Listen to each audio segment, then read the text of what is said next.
I can't hear anything.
Okay.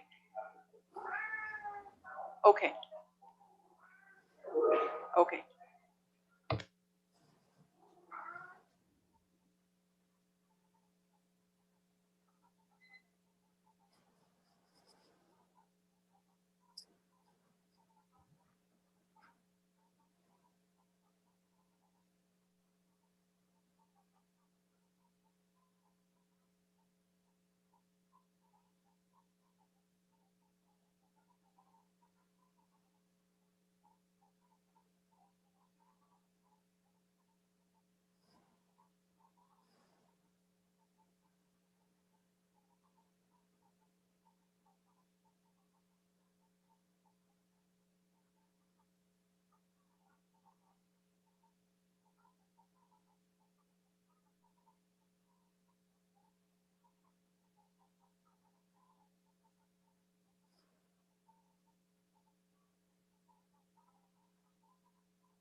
Very well, thank you. Earlier this afternoon, Council met in closed session and rose from this meeting at 6:17 p.m. I would like to now call the meeting back to order at 6:37 p.m. In response to COVID-19, we continue to hold council meetings electronically. Members of the public are invited to participate in this meeting of council by accessing the meeting, which will be live streamed on our Middlesex Centre YouTube channel. Tonight, before we begin,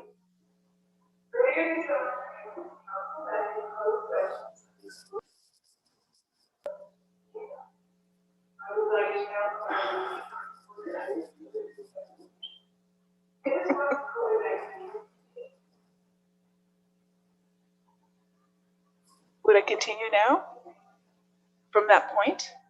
Okay. So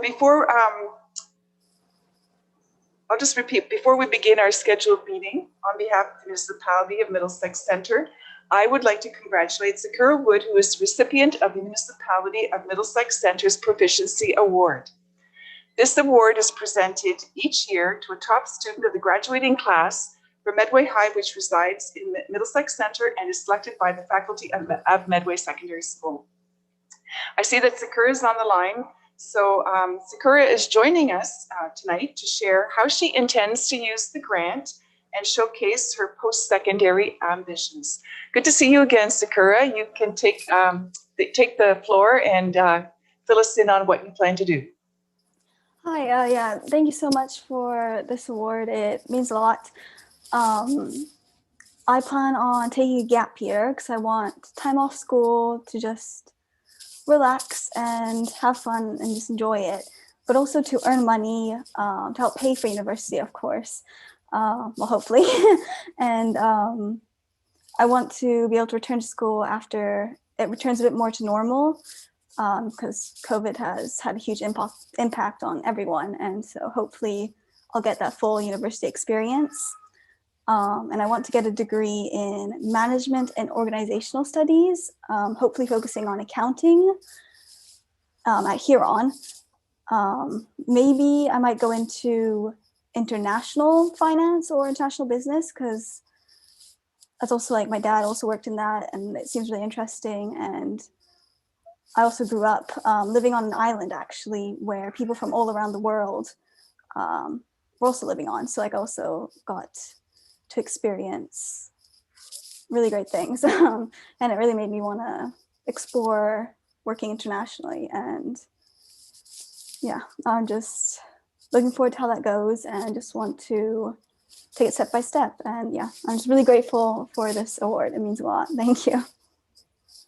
Well, thank you for sharing your thoughts and ideas about where you'd like to go and your ambitions. It certainly sounds like a well thought through plan, starting out by putting away some money and then going to school when you can have a real university experience. So yeah, for sure. Trot through next steps.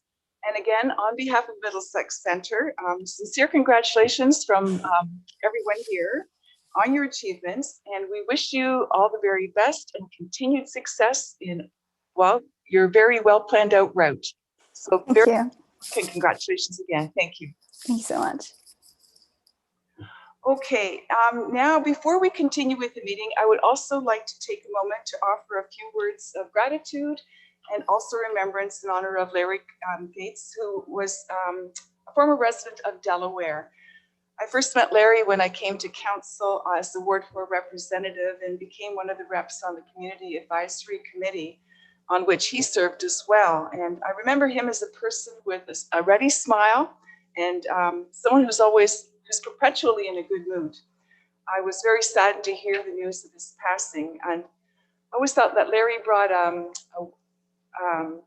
measured and very thoughtful input to the commentary at the committee, and he worked very hard to ensure that kids had a chance to play. And specifically in Delaware, baseball was something that was really near to his heart, and he influenced and had impact on a lot of kids. So he was one of those engaged residents who participated in community life, and I think he contributed both to community well-being and to community spirit. So he touched many, many lives, and I'm sure he'll be greatly missed by a lot of residents in our communities. On behalf of Middlesex Centre, I would express gratitude for all of his contributions and extend deepest sympathy to Larry's family.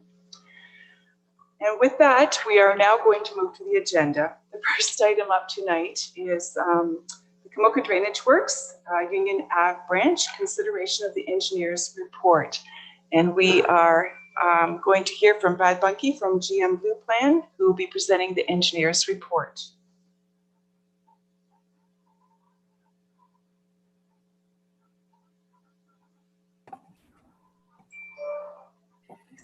Okay.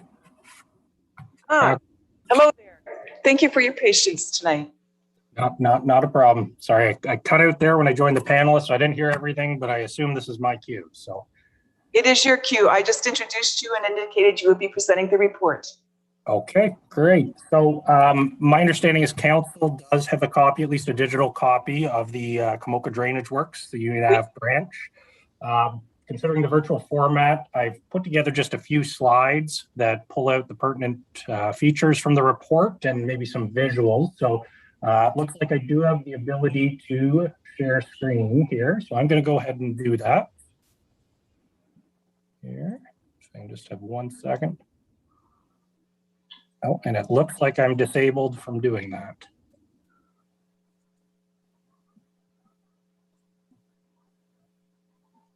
Ooh.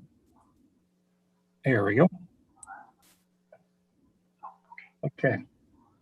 Hopefully everyone can see a title page with the Kamoka Drainage Works. You can see the screen. Okay, great. So I'll start out here. This would be the Kamoka Drainage Works Union Ave branch, and this is the meeting to consider. And as mentioned, I've prepared a few slides through this agenda. I'm going to go through obviously an intro to know where everything has transpired to date, an understanding of some of the concerns of the landowners on this particular drain, what we've done being GM Blue Plan in terms of steps to date with the project, a description of the existing conditions as they exist today, as well as some of the rehabilitation options that we considered as well. Look at some of the coordination and consultation with the landowners, recommendations for the works, and then a little bit into construction, some of the costs and the assessments. Okay. By way of introduction, GM Blue Plan was appointed under Section 78 of the Drainage Act, which is an improvement to an existing drain. Myself, Brad Bunke, was appointed as the author for that report. What we understand with the current Kamoka system, it was constructed in the late 2000s, and as shown in the picture, it's through the rear yards of a number of residential properties. And it consists of a combination system. There is an open ditch, or a swale as it's termed, closed pipes, some catch basins to capture surface water, and there are some clear stone infiltration galleries as part of the overall system. Okay.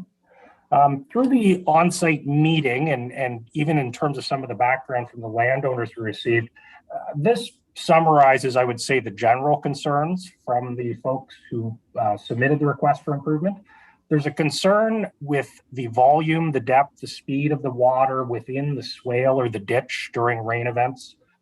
There is also a mention on numerous occasions from different landowners of debris building up in the catch basins or on top of the catch basins, which would inhibit flow into the closed system.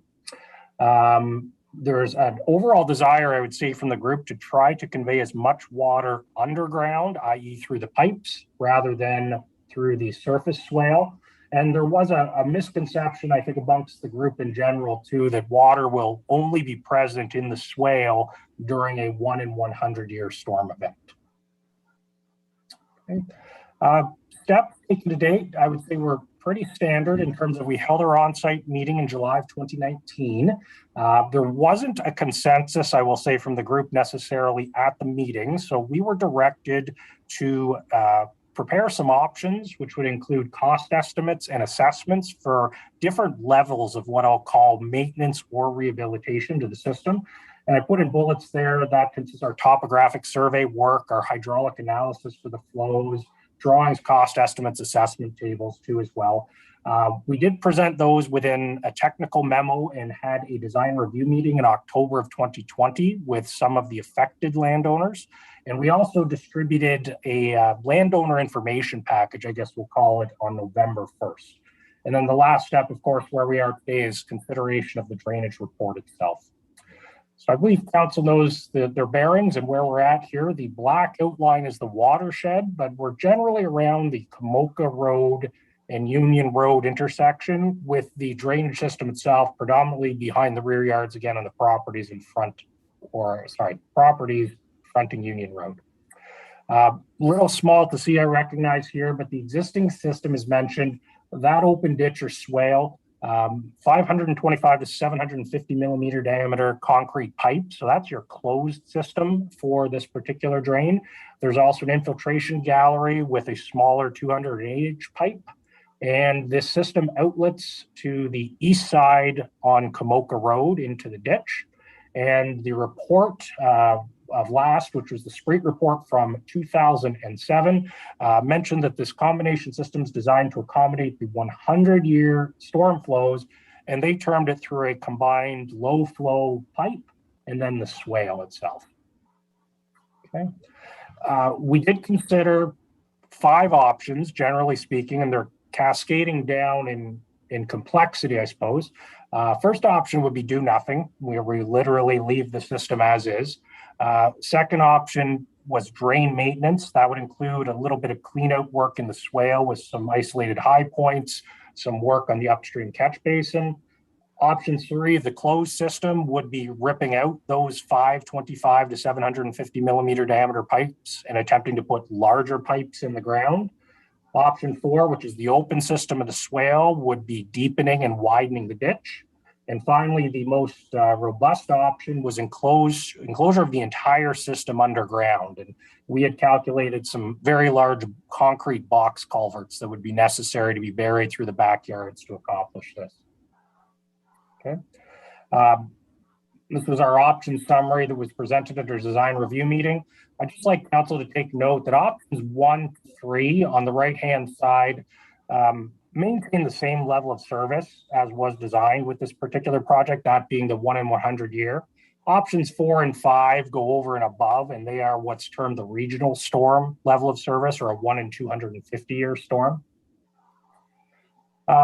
We presented this, as mentioned, to the landowner group and the residential landowner group in October of 2020.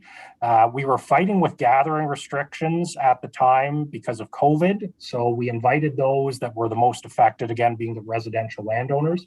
The meeting was relatively lightly attended, so we followed up with a information package that we hand delivered to each of those 7 residential landowners backing onto the drain. And in that package, we included a cover letter which outlined the different options and asked for input from the landowners on which option they may prefer. And one of the mentions within the letter as well, that funds from the municipal stormwater levy could be applied for anything that's considered the maintenance component. So we had asked for feedback by December 1st. After a November 1st, I believe, delivery, 2 of the 7 landowners responded, and the general support was for option number 2, which is drain maintenance. And at the bottom in italics, the recommendation that I had made during the council update that we've conducted in March of 2021 was to proceed with option 2. Okay. In terms of the recommendations and the reason why we are recommending option 2, it will increase the inlet opening size into the closed system, and that being the catch basin at the very upstream of the drainage system. It'll better direct water into the closed system, being the pipe, and should reduce future maintenance in terms of we're proposing an even larger opening that exists today. We're recommending some of the localized high points in the swale, the ditch, be cleaned out just to improve grades. And another reason that seems pretty obvious why we recommended option 2, there was no express desire to proceed with any of the larger rehabilitation options, and this option does present the least costly of the options analyzed. And as mentioned, it's important to know the existing level of service with this particular option remains the same, the 1 in 100 year event. The intent is to direct more water underground, but the overall level of service being pipe plus open system would again remain cumulatively that 1 in 100 year. So just a brief bullet list of the scope of construction that we're proposing as part of the report is the installation of a larger ditch inlet catch basin, a 600 by 2700 in size, replacement of a couple pipes that would reconnect this catch basin to the existing manhole, and excavation again of some of the local high points within the swale. We have an estimated construction cost based on past similar tenders of approximately $131,000. And the assessments, which of course take that construction cost and fairly and equitably distribute those amongst the landowners, we separated into two aspects, one of which was any excavation work within the swale as maintenance. We considered 90% assessed as benefit against the properties backing on or backing onto the drain, and 10% to the upstream properties that are contributing. And this is consistent with the 2007 SPREAK report and the maintenance schedule. The work on the closed drain, including the catch basin, however, has been assessed as what's called a Section 24 or a special benefit against the adjacent residential properties.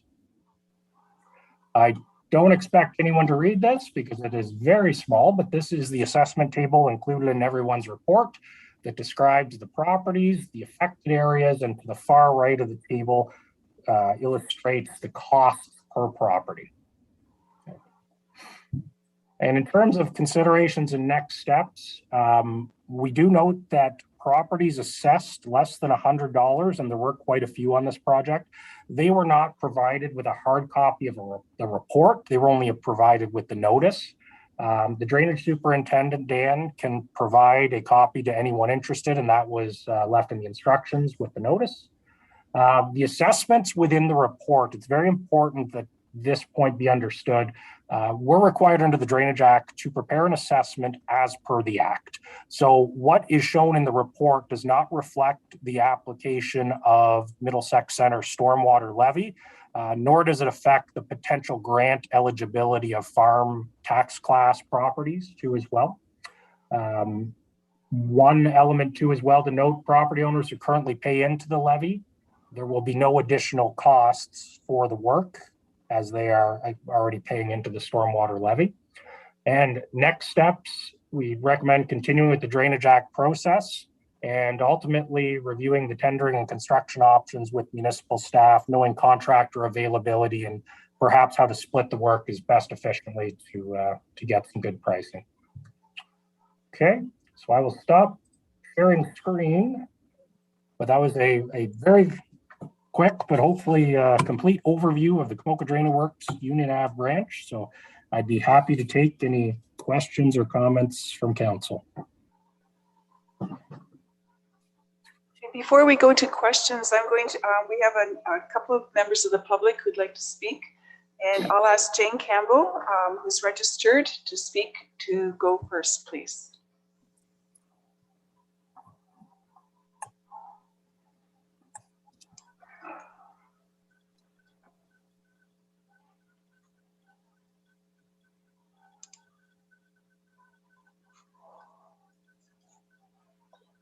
Am I to speak?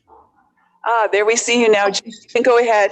Oh, thank you, Madam Mayor, members of council, staff, Mr. Anderson, if you're there, and Mr. Bunky, members of the public. My name's Jane Campbell. I live at Campbell Hillview Farm, 22924 Komoka Road, Komoka. Thank you, Mr. Bunky, for your report. I don't know, Mr. Bunky, did you get a copy of my speaking notes? Oh, okay, that makes then, okay, so you know what I'm going to ask. In your covering letter, you said authority was given to your firm to do this project in May 14, 2019. The Drainage Act section entitled Time for Filing Report 39.1 states the engineer shall file the report with the clerk of the initiating municipality as soon as it is completed, or in any event within 1 year after such the appointment of the engineer, or within such further time as may be extended before or after the expiry of the 1 year period by resolution of the council. So I just wondered, when did council approve the extension of the 1 year to you. I don't know if you want to answer that now, or you can at the end, maybe you or Dan could answer that. The purpose of the your opportunity to speak is to raise your concerns and outline your points as opposed to engaging in conversation. So if you can go through all they will be noted, and the appropriate people will be responding or clarifying. Okay, thank you, Madam Mayor. Okay. On page 1, under introduction, I disagree with the number of properties being identified in the drainage area. That was listed as 39. On page 3, under the list of attendees at the on-site meeting, Mr. Ferguson was listed twice, and I questioned the description of the property for the second entry. Roll numbers are very important because that's what the assessments are based on. So it may be a typing error, but that is an error, and I think it should be corrected. On page 4, in the reported comments that were attributed to Dennis Smith, I think one is important to highlight. He reportedly said when they were sold the property, the sales pitch was that only a small amount of water would be in the swale. And you brought that up in your presentation, Mr. Bunke, that they had a misconception that there wouldn't be a lot of water in the swale. So I think that was a problem for these people when they bought these homes. Continuing with his comments on page 5, I do take offense to the reported comment that upstream farmers have a history of different fixes for water issues that are easy for them, but have impacts on properties downstream. Obviously, I didn't hear that comment that day at the on-site meeting, or I would have immediately challenged it. This is an unfounded, defamatory comment directed at the upstream farmers, and it wasn't appreciated. It's surprising what comments made your report and which ones didn't make the report. Finally, a concluding comment is that the swale affects the insurance for his house. This is what happens when a municipality approves residential building where we, my mom, my sister Lenora, and I advised the municipality not to build in the first place in 2006. On page 6, under design review meeting, it is reported that Mr. Muscat stated that his home is within a no build zone. And similarly, Heather Lodge and Dennis Smith also remarked that their homes may be built too close to the drain based on UTRCA flood mapping. So isn't it a shame that due diligence wasn't done by someone, I don't know who, the developer, the municipality, Upper Thames, or the engineers, so that these people find themselves in this situation? On page 7, under findings, would not the upstream catch basin location, elevation, and inlet size be part of the original engineer's plan? Redesigning them is not a maintenance issue, it's a problem with the original design. In the 2006 Spreet report, it was indicated that the catch basins were to be set below the swale elevation. At the design review meeting, Mr. Smith stated that if the upstream catch basin was lower, the catch basin would be the first point of entry for the water, not the swale. I would have thought that's how it was designed. I've never actually seen the catch basin, so I don't know, but it kind of looks like that didn't happen. Continuing, the swale should have been constructed according to an approved design. So why is it now being suggested to alter the grade of the swale? Was it not properly constructed in the first place? Again, this is not a maintenance issue, it's an original design issue. Since submitting my on-site, my notes for tonight, I spoke with this, Dan Anderson yesterday, and he told me that the original upstream catch basin that was 600 millimeters by 1200 millimeters, and the new one's going to be 600 by 2700, so it's quite a bit bigger, but that the original one had not been it had been located in the wrong location during the original construction. So I find it interesting that that wasn't part of the findings of the engineer's report. Maybe like I think it, like if it wasn't constructed right, I think that should be brought to council's attention, because like I just think that should have been brought to our attention. On reviewing the original engineer's design for this upstream catch basin, it does not look like what was presented in today's report. So I wondered who approved the construction of the original. I know somebody did. Dan didn't tell me who did yesterday, but if it was an engineer or a superintendent, I don't know, whoever, but surely, why would they approve the location, the wrong location of the catch basin? Because if you look at Ing Plus, who actually did the design, not Spree, it was Ing Plus, the developer's engineer, who did that design. That is not what is on your design, Mr. Bunky. So maybe the onus should be back on them, and they should be fixing the catch basin and not asking for new money. I would suggest it is their responsibility to fix it. And I also would like to know if there are other errors during the original construction that weren't reported in the engineer's report. Like, was the swale graded properly? If the catch basin, which is integral to the whole idea, like, you know, our farm, all that water goes through down there. And if you can't put the catch basin in the right area, did they put the swale? Did they do the grading right in the first place? Because you're talking about moving all that riprap along Kamoka Road, those rocks, and that seems like a lot of work. If it wasn't, maybe it wasn't done in the right place. I don't know, because I'm not an engineer, but I think I would have got the catch basin location right. On page 7, under basis for design, you're going to go at localized high points. I do wonder if some of these high points are relevant to the surface ponding that was in the original design, and maybe it goes back to that issue. Again, $21,600 for this isn't minor in my mind. It's a lot of work. On page 7, I disagree with the watershed characteristics, the amount of acreage attributed to bush. The northwest corner of our farm, you know, it in itself exceeds 0.08 hectares. So we do exceed that just on our property. On page 12, under maintenance, oh, excuse me, I'm just really dry. It states that the improvements shall be maintained by Middlesex Center at the expense of the upstream lands and roads assessed in the proportions set out by the bylaw which adopts this report. And I just wonder if that includes the affected properties on Union Ave.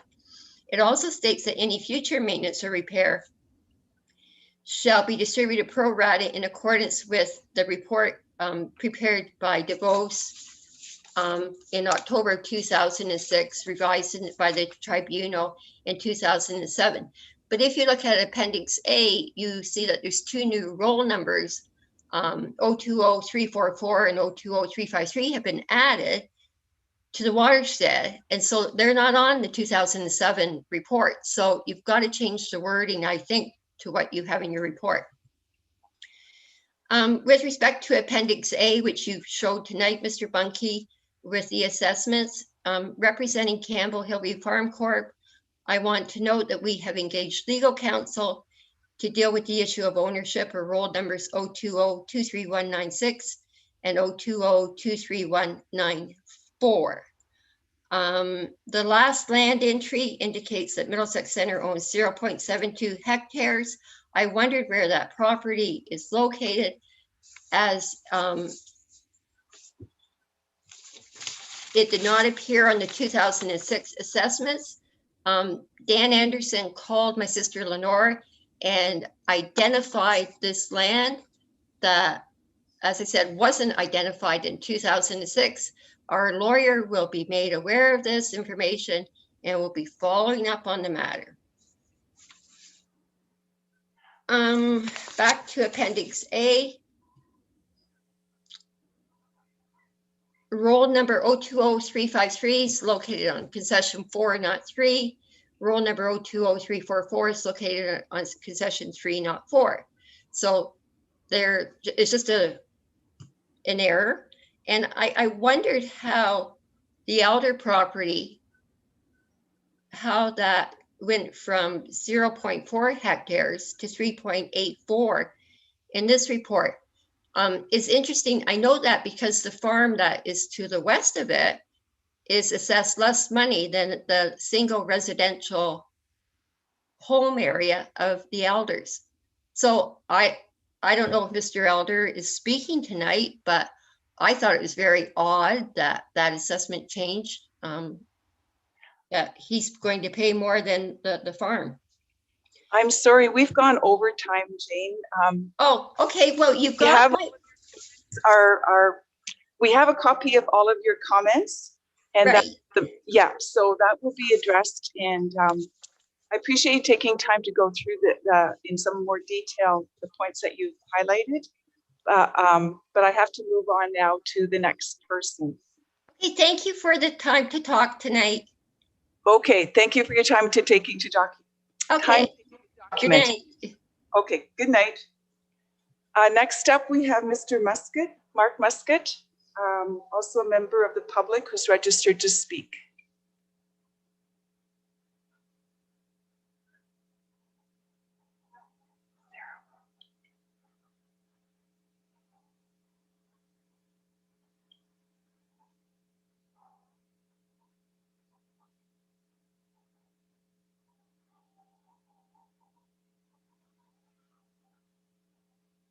Hello, can you hear me? Yes. Hello? Yes, go ahead, Mr. Muscat. Sorry. Hello, how are you? Good. Okay, we've got about 10 minutes for your presentation as well, please. That's fine. Ms. Campbell was right. There is a lot of stuff that is not done correctly. I was fortunate enough that I did buy my land. I didn't have a homeowner. I built my house myself.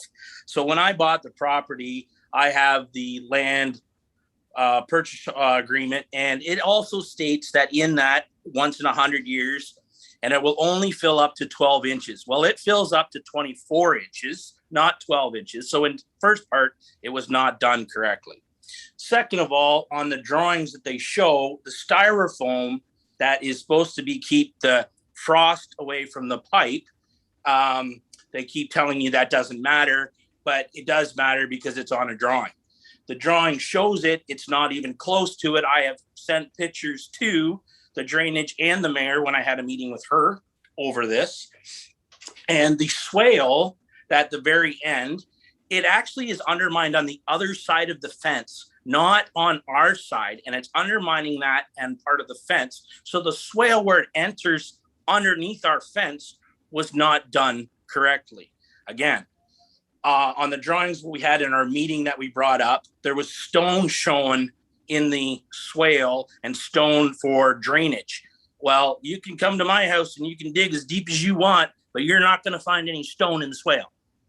So all these costs that are involved, I've paid for before with my taxes, that I've been paid on something that I really didn't get. So I'm wondering where this cost is coming on my case when, again, I've asked in a meeting when we originally had the mayor to tell me who signed off. I still have crickets from the mayor regarding this. Nobody has ever said who was the original signer off, well, Middlesex Center on our swale.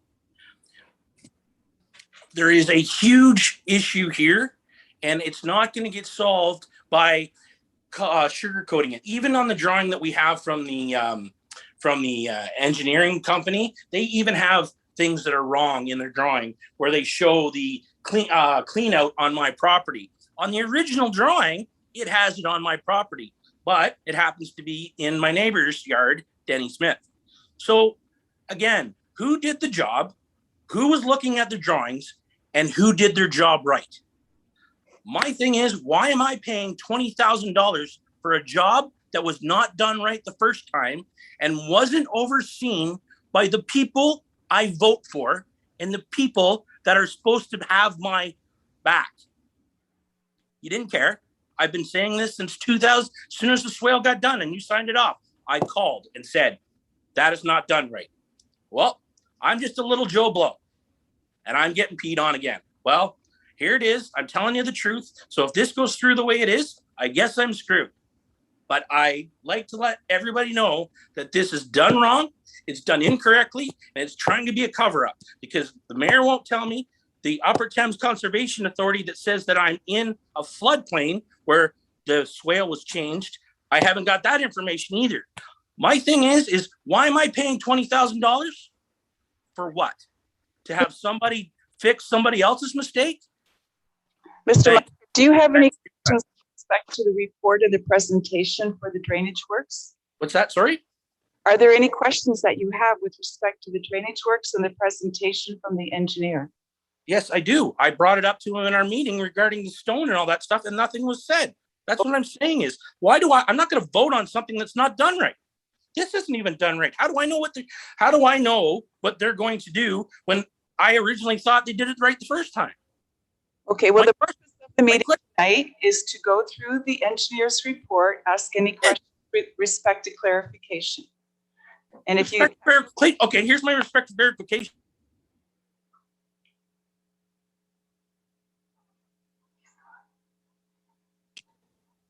Hello? Are you there? Yeah, if you have any questions, we're happy to hear them. I said, who's stopping them from doing it wrong compared to what was done the last time? Who's going to oversee this? Okay, all right, thank you. Okay, so I'm going to turn to council now to ask questions that they may have with respect to the report. Is there any question or comment, clarification? Okay, Councillor Arts. Through you, Madam Mayor, I want to make clarification to that last speaker. The levy will be covering. Yes. So it's not going to cost you $20,000. It's going to cost you zero. Exactly. Yes. Yes. Yeah. Thank you. And Councillor Cates. Through you, Madam Mayor, they aren't going to be charged $20,000 each? No. I didn't realize that. Oh, in our municipality, the people who live in urban settlement areas pay a set fee on every water bill Yes. Yeah. Those monies are aggregated in a reserve account, and those are used to do the work that is assessed within those. The Drainage Act applies only to those people who live in the rural areas and are covered by agricultural, with the agricultural equation. Okay, so then on this report, when it's saying that each of those, there's, I don't know, 5 or something houses are going to pay $19,000, whatever, they're not really paying that.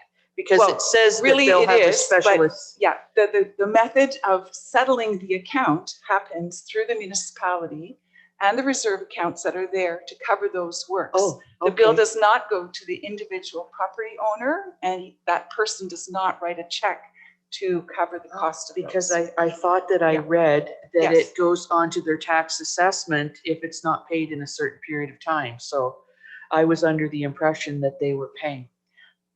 This is the accounting of how the costs are allocated, but those allocations are covered through the municipality. So then to clarify, tonight, we are voting to accept this report. Yeah, this is the presentation of the engineer to say these are the works, these are the costs, this is the method, here are the diagrams, vertical, horizontal, all of those technical engineering drawings. And that there will be a committee that we're sitting on. Yes, the Court of Revision, then yes, exactly. Okay, thank you. Not at all. Does anyone else want to ask about the presentation? Deputy Mayor. Just to you, Madam Mayor, to Mr. Bunke. You've heard the concerns and some of the comments. Do you have any comments to make on, was there something not done right, or are you aware of anything that may have not been constructed properly? Yeah, we made clear from the start that our intent here in responding to a Section 78 petition for an improvement to a drain was not a critique of the past design 15 years ago. At the same time, if there was something horribly wrong that we saw through our review and analysis, of course, we'd raise that. So There were no red flags, so to speak, or obvious ones, but again, we did not review the design or construction. That was not our scope of work for this project. Yes, Deputy, go Just to ahead. follow up, then you're satisfied that the design you've come up with will alleviate any flooding and will properly handle the water coming down through there. And just one other add-on, we've heard in the past that, brush and that continues to block the catch basins. Are you doing something like putting a bird cage cover over the catch basin, something to stop the blockage of the water getting into the tiled portion? Yeah. So the first question in terms of, it's key to understand the scope here. We're directing the water as best we can into the piped system first. So this does not alleviate flooding in the swale. There still will be, it's intended to be a combination system. The frequency, however, of the water into the closed system will be increased because of the modifications at the catch basin too as well. So this isn't something where people will go into their backyards and never see water in the swale. There still will be, just at a less frequent rate. And to answer your second question, the catch basin to start with is quite a bit larger than what's there now. So from a maintenance perspective, that helps. But it's a ditch inlet catch basin, so has a slight slope on the grate. And there is a bird cage style grate that's standard to put on these things. And that's what we had intended here as well. Oh, if no one else has okay, I have a question, but you go ahead. Or maybe I'll just jump in because it's related here. Is that okay? Mr. Bunky, the question that I have, when I read the report, and the deputy just touched on it too, is you're increasing the size of the intake where it goes into the underground part. Does that mean it simply will go through more quickly underground, or is there somehow unutilized capacity in that underground system because of the constraint at the inlet? Like, I'm not quite clear on how that works. Yeah, certainly the latter of the two. The idea here is that we would increase the size and position it at a grade that will maximize the water flow into the pipe system. Some of the comments that we received on site is that the pipe isn't the first point of access for the water, it's actually the swale, to the point that some of the comments, again, during a rain event, there's quite a bit in the swale, but the pipe is relatively dry. So the intent is to move the water into the pipe more so through, utilizing all the capacity that's available in the pipe. Let's put it that way. You're maximizing efficiency of what's there. Yes. Okay, thank you for that. And I'll turn to Councillor Cates then. Thank you. Through you, Madam Mayor, to Brad. So to clarify, there was drawings where we see stone, et cetera, in the drawing of it. And then to, I'm sorry, Mr. Monkey, is that the, yeah. No, the Mark. I just remember him as Mark. Yeah, yes, to his comment. So if there isn't, the insulation in the right spot and the rocks in the right spot, is that going to be addressed now? So will the new work that you do have that as it should be? Yeah, there are various components that Mr. Muscat claims are not there. A lot of which are buried. We didn't go out and try to dig up an infiltration trench as an example, so we're certainly taking his word for it. In this particular case, all our calculations were completed with the capacity that exists today, and whether there's insulation, whether there's the infiltration gallery, somewhat inconsequential in the sense that we have not taken that into our calculations. And we've assumed that things like that, which we may or not be missing, will remain the same. And we're looking at what's there today with the overland system and the pipe system that's there too. So because we don't know, and without being destructive and invasive and digging everything up, we've worked with what we can obviously see is on the drawings and some of the larger components there too. So. Okay, thank you. I just wasn't sure if, I didn't think so, but that the work you were doing was re-putting in that stuff, but it's no. Yeah, thank you. Okay. Is there anyone else?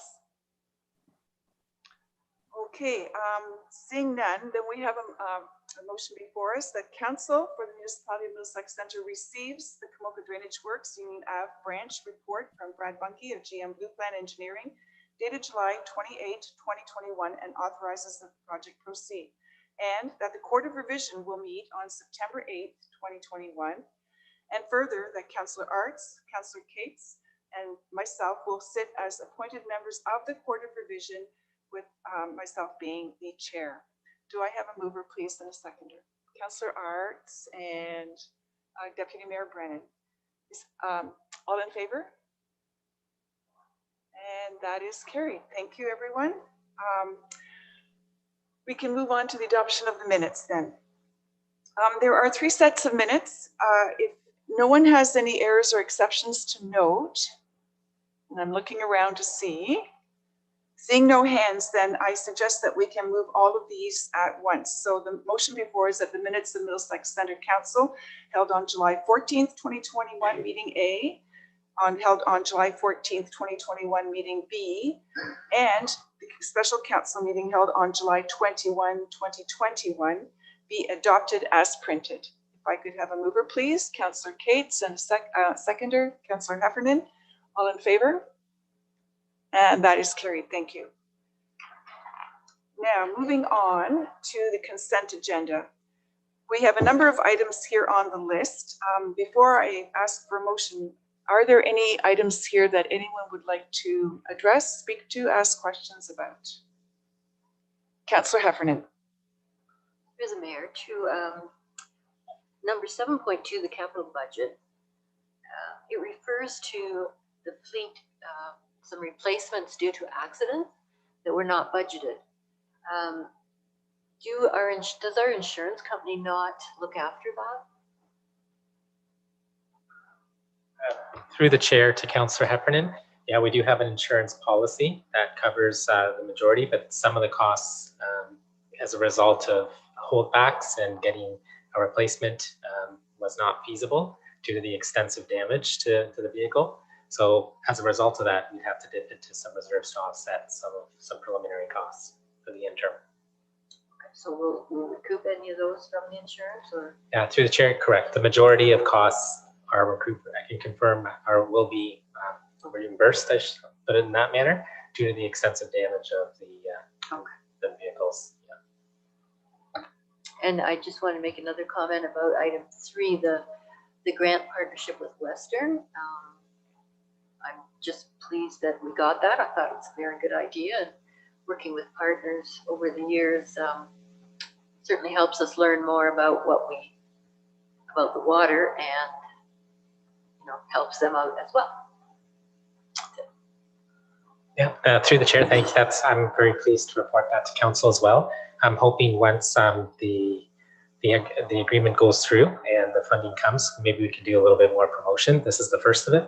Maybe some signage would be nice so that our residents see. So we'll look into that. Yes, onward and upward with partnerships. Very good. Is there anyone else who'd like to ask anything about these items? Okay, seeing none, then the motion before us is that items 7.1 through 7.7 listed on the consent agenda for August 11, 2021 be adopted as recommended. If I could have a mover, please, and a seconder. Councillor Shipley and Councillor Cates. All in favor? And that is carried. Thank you very much. Moving on to staff reports. Oh, yes, staff reports. We have 2 tonight, and our CAO is going to present both of them. We'll start with the fire report. Great. Thank you, Madam Mayor. Through the chair to members of the council, I'm just going to give a general overview of this report in place of the fire chief. The purpose is to bring forward a report that outlines the process to move ahead with the replacement of our portable radios. And I'm happy to report that this recommendation is being done so without any impact to the budget or levy. Using the revenues we've generated from Fire Marquee, the report has the quotes listed, and we're recommending to move forward with the replacement of a new radio equipment program. The breakdown is approximately 44 radios, and the total cost is just under $1,000 per radio. And so with the recommendation before you is to use those funds to offset any costs so that we can put new technologies in place to assist our fire division. I'm happy to take any questions. Councillor Heffernan. Through the mayor to Michael, just what is the fire marquee used for? Like, why would it have revenue? Through the chair, it is used for this particular funds that we generate from that program are used for just this type of initiative, which is to upgrade and upgrade our equipment or use that towards improving operations. So it's funding that we collect, and it's basically reinvested back into the operations of the fire department. Anyone else?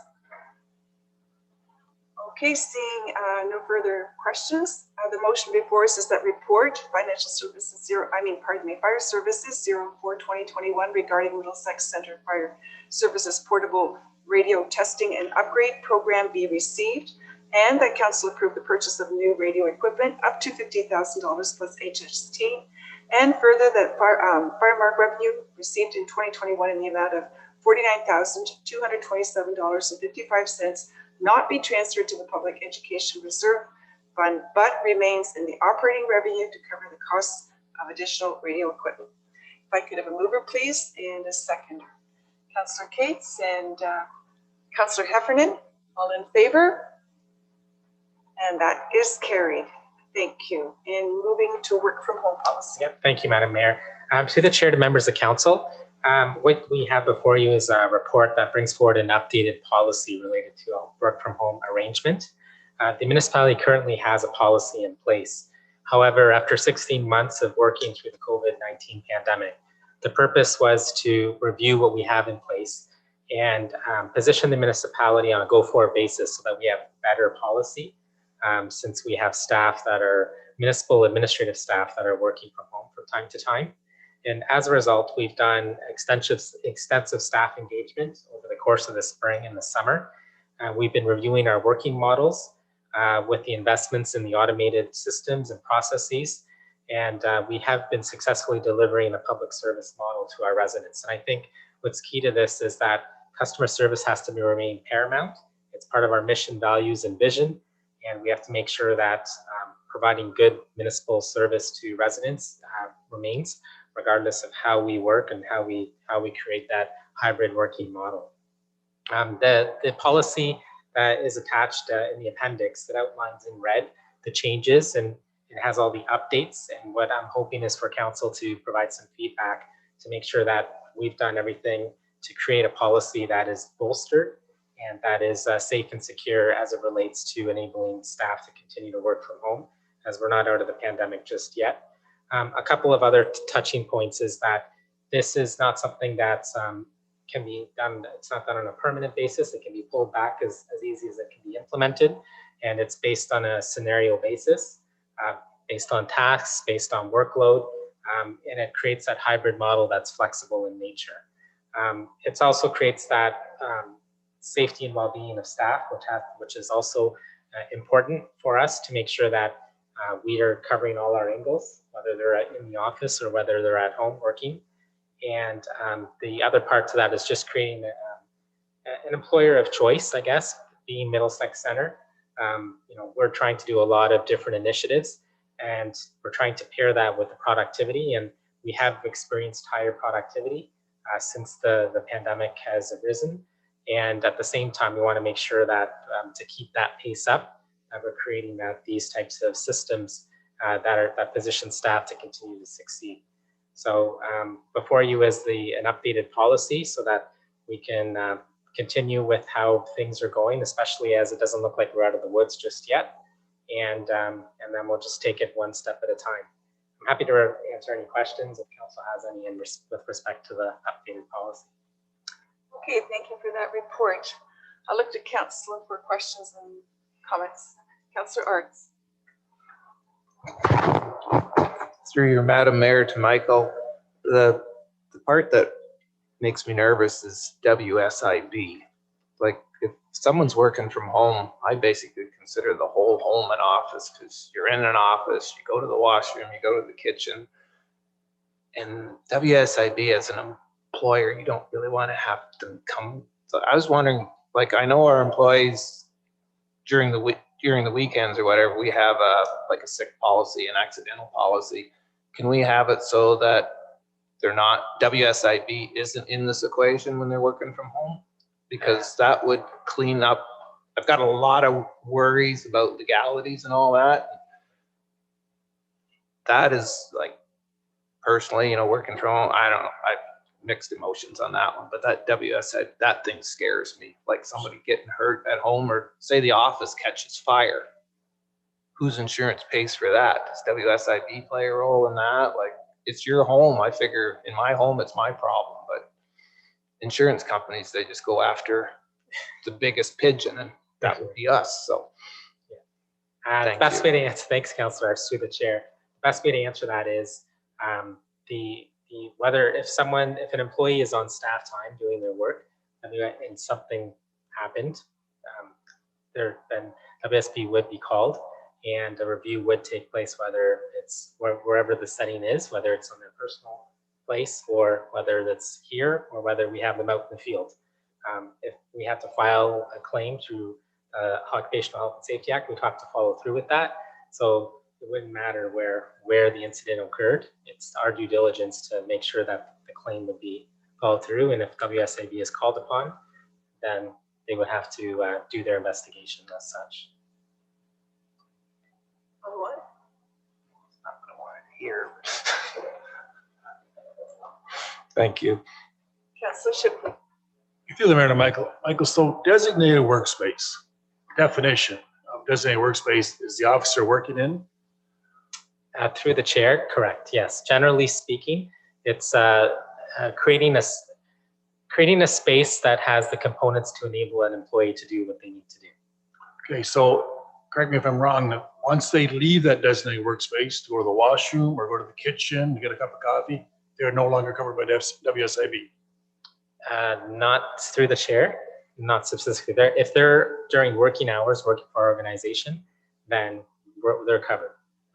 Doesn't matter if they're if I'm going downstairs to grab something and trip and fall.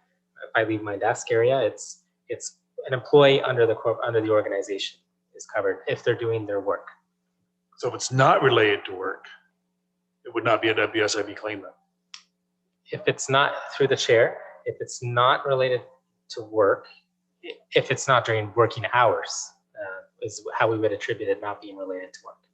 So then technically we're covering the employees at home from 8:30 till 4:30 as all the time at home, regardless of what they're doing. Through the chair, correct, yes. If their working hour is 8:30 to 4:30 and they're stationed at home or they're stationed out in the field and something happens, then we as an organization we cover our employees, correct. Okay, not really wanted to hear either, but thank you.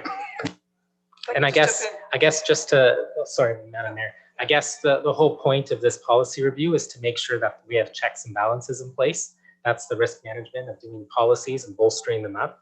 So if we have staff that we think can work a day at home based on what they're doing, task mundane, and if they're more productive at home, we have checklists in place, and which we didn't have before, to mitigate these types of issues from happening. And that's what I'm hoping to bring forward to council. It's more of an assurance to make sure that we don't put ourselves in any harm's way, since we've been going at it for over a year now. I was just going to make a further, oh, sorry. Did you have another add-on before? Just to add on, but that was due to an emergency, a pandemic, correct? That's what allowed them to do that at that time? Through the chair, we have a work from home policy. So the pandemic was a situation that put us in a position to do that. And I guess there's a lot of learnings from this pandemic. And one of them is to look at how we work. And if how we work is enabling a hybrid system, it's contingent upon me to bring forward a policy that we think is best to enable that to happen for the benefit of our staff, for the productivity of our staff, and for the protection of our organization. And that's what's before you. So if an employee is going outside to eat lunch and has a trip and fall, Right. Here, there's no difference from a trip and fall going across the parking lot to the picnic tables. Correct. Okay, so as long as you're at work, driving your car, going to see a resident. Yeah. Okay, Councillor Heffernan, you had a question. Yes, through the chair, I have a couple of items for clarification. So I think I read that so they don't get reimbursed for any expenses at home. So if their hydro or their water and internet charges go up, that's sort of offset by the fact they're not using fuel to drive to work or whatever. Okay. So then the policy is that they can work 1 to 3 days a week at home. Now, is this an employee choice or management choice? Like, is the management saying you can work at home? And this can be rescinded at any time if, for whatever reason, you're not getting the production or the employee says they don't want to work from home? Right. Yeah. Through the chair, exactly just that, Councillor Heffernan, is it's a conversation between management, supervisor, and staff. We have all of us have annual work plans and tasks that are assigned. So that hybrid flexibility system is based on what needs to get done and the proper oversight to enable this type of system to be effective. Okay, and one more item. I noticed it said the employee cannot mix work from home with childcare needs or elder care. I was just wondering, in the past, like for example, when I was working, if your child was ill, you basically had to call in sick. And so how would you do that? The same thing, like if you're going to focus on your child for the day, that's a sick day, whether you're at home or okay. And then the other thing was, this happened because of COVID, so it's not likely to happen other than COVID situations. But for example, an employee's children could be at home because they couldn't go to school, and daycares were closed, and they didn't have an alternative sitter. So they would be working from home with childcare necessary. They would have to. Are they going to be dinged for any of that, or is it just because of, like in the situation with COVID, they didn't really have a choice? Right. Neither did municipalities. Yeah, and I think through the chair, that's the conversation with the manager, and based on the role and the tasks that need to get done to ensure that productivity is happening, or else this program's not going to work. It's just not going to be efficient. So we need to make sure that if we're still in this pandemic, unfortunately, but if that situation arose after September and things changed again like last year, we're trying to be an accommodating employer, but at the same time, as I mentioned, customer service is priority. So if we're going to ensure that employees are at home, number one, they're equipped with the resources. If we provide that flexibility, if they have to care for elderly or children as a result of this pandemic, but the work and the productivity has to be priority. So it's finding that balance, and that's a conversation between the staff member and the manager. And is there flexibility, for example, in that situation where a child is at home? Could they then start their job from 6 a.m. till 9, let's say, and then in the evening as well? Like, I mean, it would depend on which job you're in. If you're getting phone calls, it's not going to work. But right. Just wondering if there's flexibility to accommodate the situation. Yeah, through the mayor, absolutely. I think again, I'm not micromanaging. This is a policy, macro policy, but I think one of the takeaways is if we're getting our work done based on what we're doing and who we're working with, the timing. If we're trying to be again an accommodating employee because we understand the stresses from the pandemic. So just that, if we can make that happen, we'll do everything we can to do so. There might be certain positions that need to be in the office, and that's okay. There might be certain positions that need to be during 8:30 to 4:30, and that's okay. So that's why it's really, we have to create this flexible mindset, and this is just a hybrid approach to give that flexibility a little bit, because this isn't something that's going to be done permanently. This isn't something that's going to be more than not. This is just a little bit of a flexible system to enable our staff to be productive. Thank you.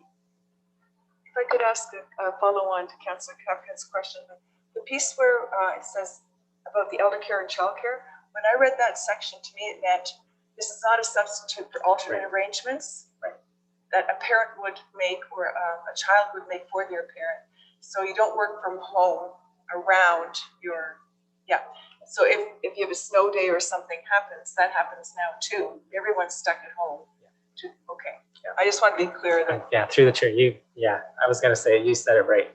Okay, yeah. And, oh, I had another thought, but I've lost it. So I'll just go to the next question. I can do that. To you, Madam Mayor, to Michael. I'm assuming that this policy virtually applies to office staff, because the road crew, parks and rec people, their jobs are outside now, they can't work from home. So this is virtually just the office staff. And does it include the managers, or are the managers more or less expected to be in the office? Through the chair to Deputy Mayor, it does, but it's more one of the requirements is that the managers and direct department heads have our systems where we need to be present to make sure that there's an anchor in place at the municipal office. So there is flexibility, but priority is to make sure that there's support systems here at the office at all times through the pandemic or beyond. I'm just thinking, I don't think it's going to affect too many people, because you look at the front desk people, obviously they have to be there. An assistant to a manager answers a lot of phone calls for that manager, so I'm assuming that they're going to be there most of the time too. So it's very, and even if you look at building department, they're all doing inspections all the time. So I think we're looking at a very, very small number of employees here that will be able to take advantage of this. Is that true? It's pretty much based on, I think, our model and how large we are as an organization. So yeah, it's very small in nature. Thank you. I remember what I wanted to comment on was also when I was reading this, something, one of the questions seemed to suggest that a manager could initiate this. My reading of it was, this is employee initiated conversation with the manager. Right, okay, just to be clear. Yes, go ahead, Councillor Shipley. Thank you, Madam Mayor. To Michael, I just found this one thing really frustrating, is Ernst & Young, the lawyers, basically saying like the employees want to have control where and when they work. Like, who's driving the bus here, I guess is kind of my question on that one.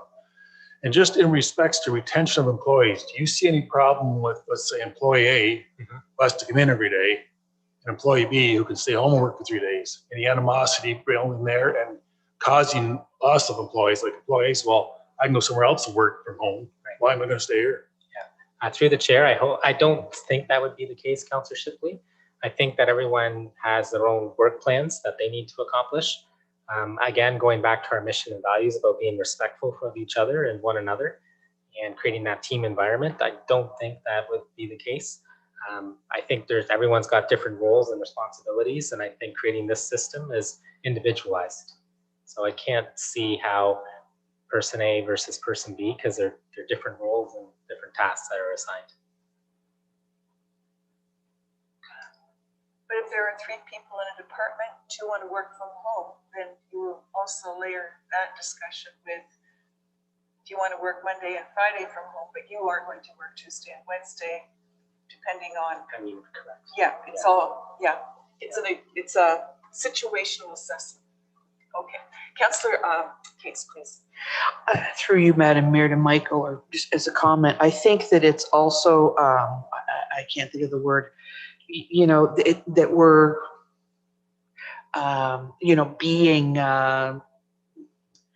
forward thinking to do this. I mean, there's been recent news articles that people are quitting their jobs because they've been working from home and now they don't want to go back to work and they're quitting their jobs. So at least we've got some options in there. But above all, I guess at least we're prepared if we have those, we have it in there. I've had a home office for a very, very, very long time, and it's very productive. It's far more productive than being in the office, in my opinion.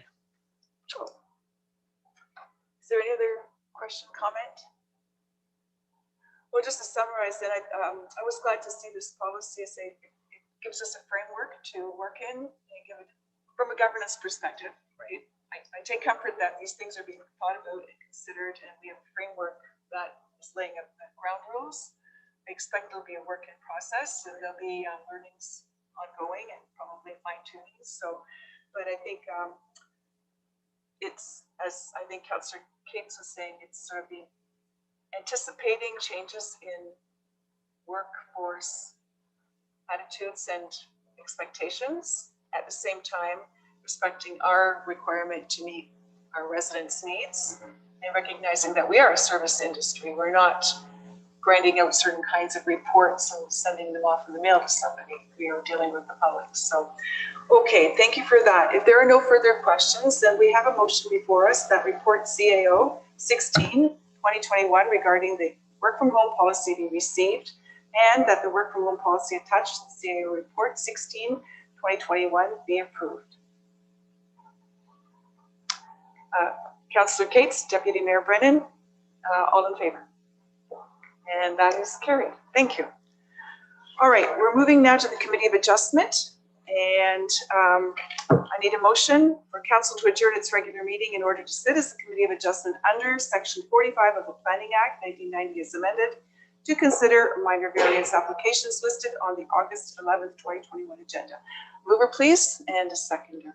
Councillor Scott and Councillor Heffernan, all in favor? And that's carried. So to open the meeting, I'm going to note that members of the public that are participating virtually in this evening's public meeting have previously provided notification to the municipal clerk in advance of the meeting. If anyone wishes to receive further notification on any of the minor variance applications being considered tonight, I ask that you please send an email to planning@middlesexcentre.on.ca requesting further notification. Please be advised that comments expressed and written material presented are a matter of public record for full disclosure. If you have questions on any of the applications being heard this evening, we ask that you direct those to the appropriate planner on file. Members of the public that have requested to speak will be given a maximum of 10 minutes to address council and provide comments on the applications. In keeping with our procedural bylaw and our R-zone policy, I would remind all of our meeting participants to use respectful language and uphold values of cooperation, trust, and openness. I'll just run through the order of proceedings quickly here. It's the same for each application, and the procedure is as follows. First, I'll ask the planner to explain the purpose of the application and hearing and to present the staff report. Then the applicant or their agent will have the opportunity to speak to that application. The public who have registered to participate will be asked for their comments and questions. Please ensure that you do state your name and address so that comments can be reflected in the minutes. The municipal clerk will provide any additional comments received from circulated agencies and the public not included in the planning report. The committee will then be able to ask questions of the applicant and or staff, and then I will ask to consider the motions regarding the applications. So moving on to 9.1, which is an application for minor variance. Dan Fitzgerald is going to, our planner is going to give the overview of that planning report. The floor is yours, Dan. Through the chair, thanks, Madam Mayor and members of the committee. So the purpose and effect of this application for minor variance is to seek relief from Middlesex Centre's comprehensive zoning bylaw, as it does relate to the maximum permissible gross floor area for an accessory building that is located in the urban residential first density exception UR1-4 zone. The applicant is requesting a maximum size of 74.3 square meters or 4.2% lot coverage, whereas Middlesex Centre's comprehensive zoning bylaw permits the lesser size of 50 square meters or 3% lot coverage. In this case, the maximum parcel size based on the lot area would be 50 square meters. The effect of this proposal would be to facilitate the construction of one accessory building for the intended purpose of storage as well as parking. And a site plan has been included as the attachment 2 of the planning report. Well, hopefully everyone can see that there. The subject property is located at 123 Delaware Street Central in Kamoka. It is approximately 0.43 acres in area and has a frontage of approximately 50 meters on Delaware Street Central. The It is located on the east side of Delaware Street Central, south of the intersection at St. Clair Ave and Delaware Street Central. It's bordered by a railway right-of-way to the north, residential dwellings to the east and south, as well as an institutionally zoned parcel to the west, which is further then surrounded by residential dwellings. It is designated settlement area in the Middlesex County official plan, residential in Middlesex Center's official plan, and it is zoned, as noted, a residential first density exception, UR14 zone in the zoning bylaw. So in circulation of the application, we did not receive any comments from the public, and no external agencies or internal departments had listed any objections to the application.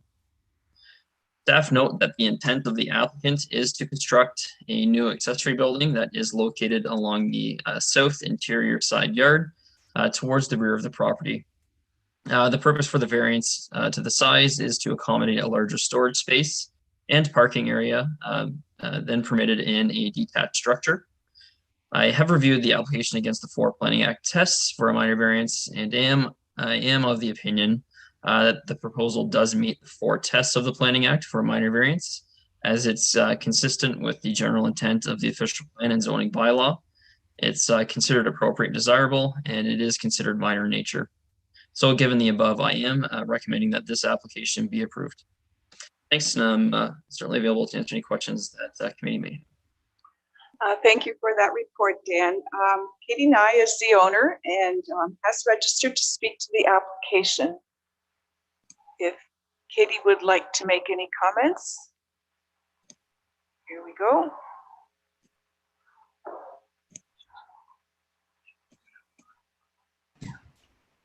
Hi there, I'm Katie Nye of 123 Delaware Street Central, applicant for the variance. I did register just to be witness to the council meeting and the variance meeting.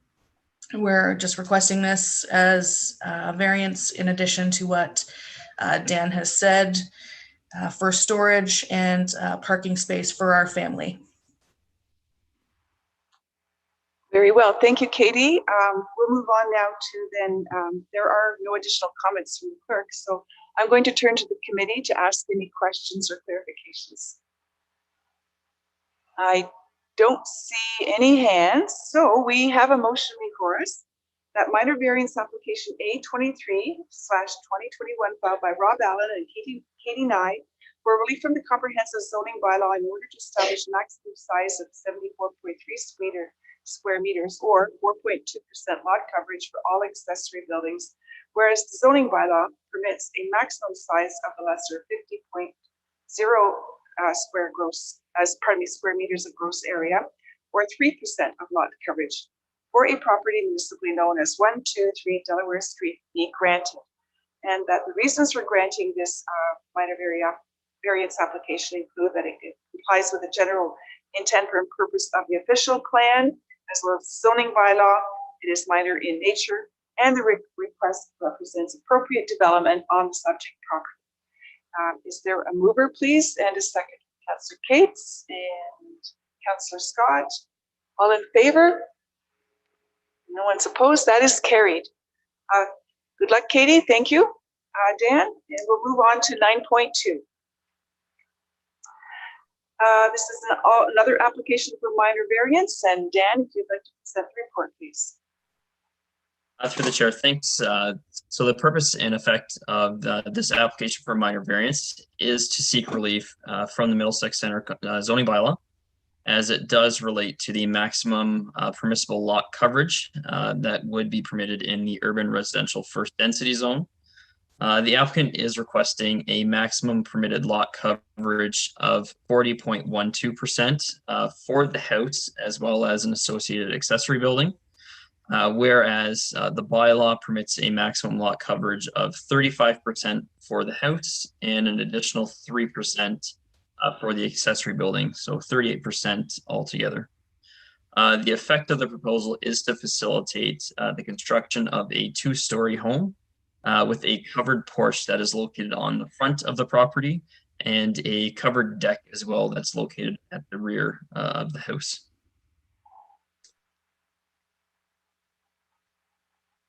So the subject property is approximately 1,161 square meters in area, and it does have a frontage of 30.5 meters.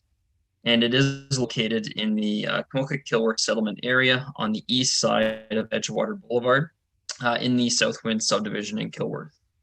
The lands are currently vacant and are subject to development.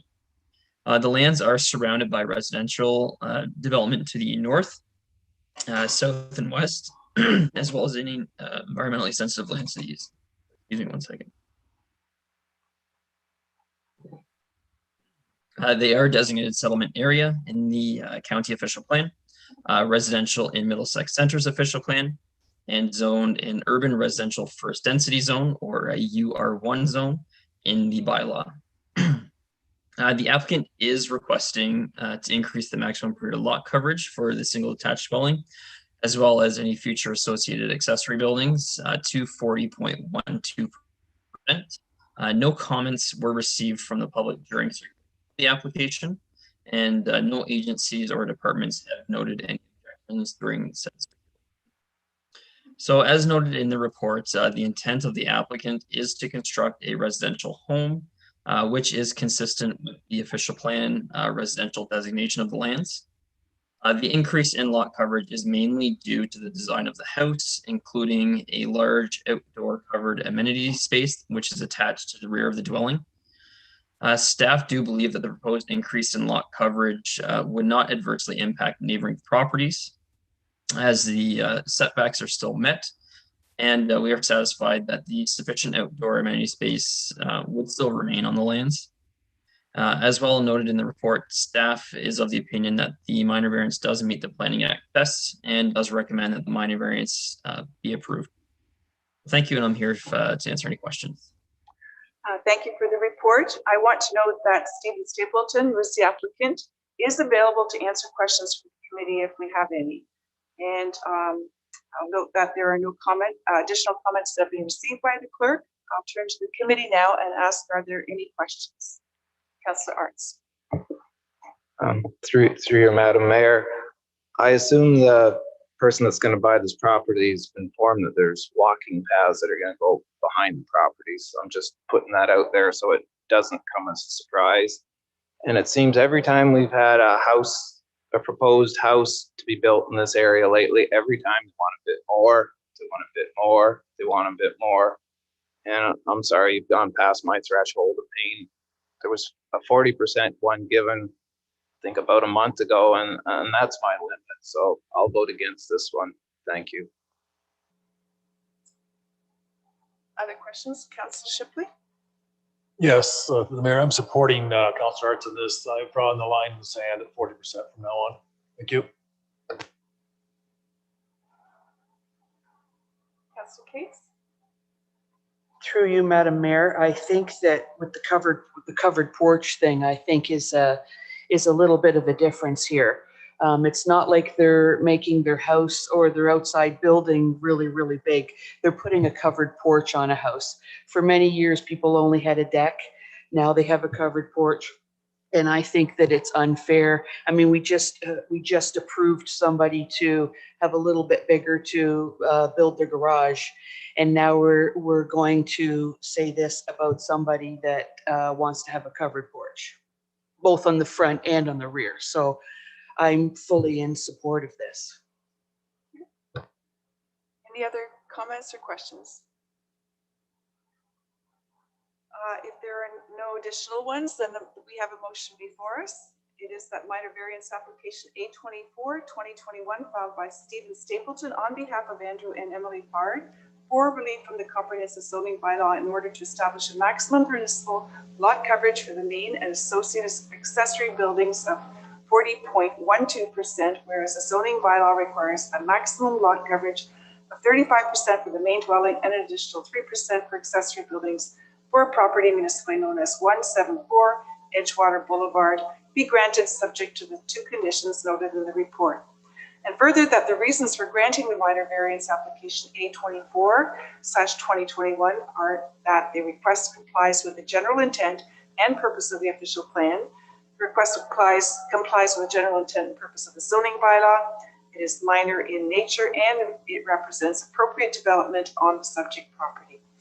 I'll call the vote. All in favor? Opposed? Oh, yes, I didn't. Yeah. Thank you, Councillor Cates, and a seconder, Councillor Scott. And I'll call it again just so that we have clarity. Okay, clerk? Thank you. All in favor? And opposed? And the motion is carried. Not at all. My apologies to the clerk. Okay, we're moving on to item 9.3. And again, Dan, if you would start with the planning report, please. Through the chair, the purpose and effect of this application for minor variance is to seek relief from the bylaw as it does relate to the maximum permissible gross floor area as well as height for an accessory building that is located in the agricultural A1 zone. The applicant is requesting a maximum size for all accessory buildings on the land of 185.9 square meters or 3.2% lot coverage, whereas the bylaw permits a maximum size of the lesser of 165 square meters of gross floor area or 3% lot coverage for lots that are greater than 5,000 square meters or 1.25. The applicant is also requesting a maximum principal height of 7.31 meters or 24 feet, whereas the bylaw permits a maximum height of 6.5 meters or 21.3 feet. The effect of the proposal is to facilitate the construction of one accessory building for the purpose or intended noted purpose of storage. Subject property is located at 3578 Woodhall Road. It is approximately 1.41 acres in area and does have a frontage of 44.2 meters on Woodhall Road. It's located on the east side, north of the intersection at Woodhall Road and Longwoods Road or Highway 2. The lands currently contain a single detached dwelling. It is bordered by similar small agricultural lots in the format of residential development to the north and south, agricultural lands to the east, and a parks and recreation land to the west. It is designated agricultural area in Middlesex County's official plan, agricultural in Middlesex Center's official plan, and is zoned agricultural A1 zone in Middlesex Center's comprehensive zoning bylaw. No comments were received from the public during circulation of the application. And I would note that no agencies or internal departments have listed any objections to the application. Staff note that the intent of the applicant is to construct a new accessory building that is located on the north interior side yard towards the rear of the property. The purpose for the variance to the size and height is, as stated by the owner, to be able to park a recreational vehicle inside the structure. Due to the nature of the size of the lot, as well as the character of development on the surrounding lands, planning staff are of the opinion that the proposal is considered minor. While the size does exceed the maximum size of the dwelling, it is set back far from the existing house, which does ensure that the house does appear to be the dominant structure on the lands from the road. As such, I am of the opinion that the proposal does meet the 4 tests of the Planning Act for minor variance, as the proposal is considered consistent with the general intent of the official plan, zoning bylaw. It's appropriate and desirable and is considered minor in nature. As such, given the above, I am recommending that this application be approved. Okay, thank you. I'm going to note that the applicants have not registered to speak to the application, and as well, the clerk has received no additional comments. Are there questions from committee members? Seeing none, we have a motion before us that minor variance application A25/2021 filed by Tanner's 5 Incorporated for relief from the comprehensive zoning bylaw in order to establish a maximum size of 85.9 square meters or 3.2% lot coverage, whereas the zoning bylaw permits maximum size of the lesser of 165 square meters of gross floor area or 3% lot coverage, as well as permit a maximum height of an accessory building of 7.31 meters, whereas the zoning bylaw permits a maximum height of 6.5 meters for property known municipally as 3578 Woodhold Road be granted. And the reasons for granting the minor variance are that it complies with general intent purpose of the plan and zoning bylaw. Request is minor in nature and request represents appropriate development on the subject property. Do I have a mover, please? And second, Councillor Scott, seconded by Deputy Mayor Brennan. All in favor? And no one's opposed. Thank you, everyone. All righty, 9.4, and the floor is again yours, Dan. Through the chair, the purpose and effect of this application for minor variance is to seek relief from the zoning bylaw as it relates to permitting the expansion of a non-conforming use. The owners have applied to expand the single detached dwelling, which is deemed a non-conforming use in the format of an addition to the existing home. So as proposed, the addition would contemplate adding 96.1 square meters or 1,034 square feet in the format of an attached garage, mudroom, and front porch. Therefore, the effect of the proposal is, again, to permit the expansion of a non-conforming use on the land.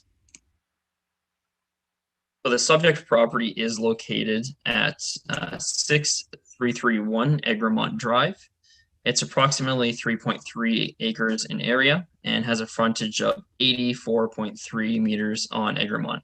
It is located on the south side of Egremont, east of the intersection at Egremont and Gold Creek Drive. The lands are currently contain a legal non-conforming single detached dwelling and a commercial business, also known as Canada Curling Stone Co. The subject property is surrounded by commercial uses to the east and west, residential uses to the north across Egremont, and agricultural uses to the south. It is designated hamlet in Middlesex Center's official plan, and it is zoned a site-specific highway commercial exception, C2-2 zone, which does not permit residential dwelling. No comments were received from the public during circulation of the application, and agencies and internal departments had not given any objections. So as noted in the planning report, the applicant has applied to expand the legal non-conforming use in that single detached dwellings are not a permitted use in the highway commercial zone. The proposal is considered to meet the intent of the official plan as the hamlet designation permits residential as well as commercial and industrial uses, which are subject to site suitability. Given the context of the area, a residential use would be in keeping with the existing character of the neighborhood, meaning it would be considered appropriate. Additionally, I am of the opinion that the expansion would not be in conflict with the zoning bylaw as the use legally exists on the land today. Finally, I would consider the use minor as the number of legal non-conforming uses on the lands would not change in association with the permission to expand the dwelling. So given the above, I am of the opinion that the proposal does meet the four tests of the Planning Act and that the expansion of the dwelling can be supported. As such, I am recommending that the application be approved. Thank you. Thank you. I want to note that Fred Field is the applicant and he is available to answer questions from the committee should they arise. No additional clerk. The clerk has not received any additional comments, and I'll ask for questions from the committee.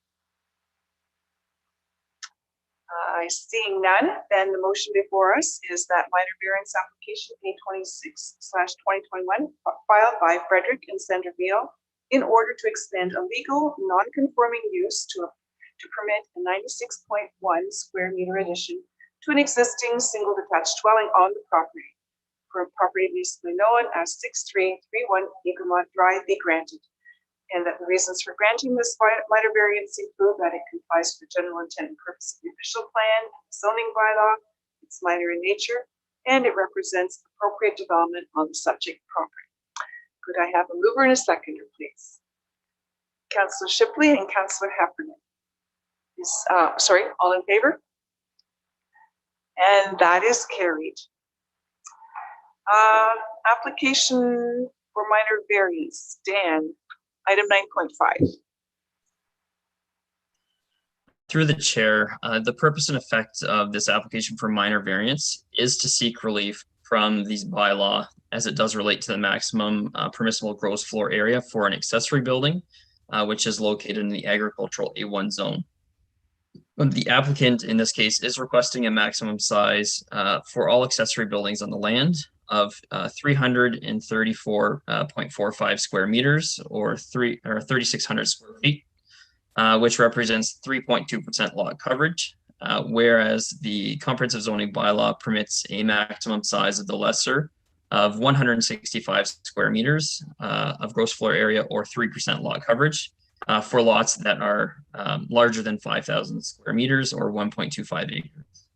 And the effect of the proposal is to facilitate, or would be to facilitate the construction of an addition to an existing accessory building for the stated purposes of additional storage as well as a hobby workshop.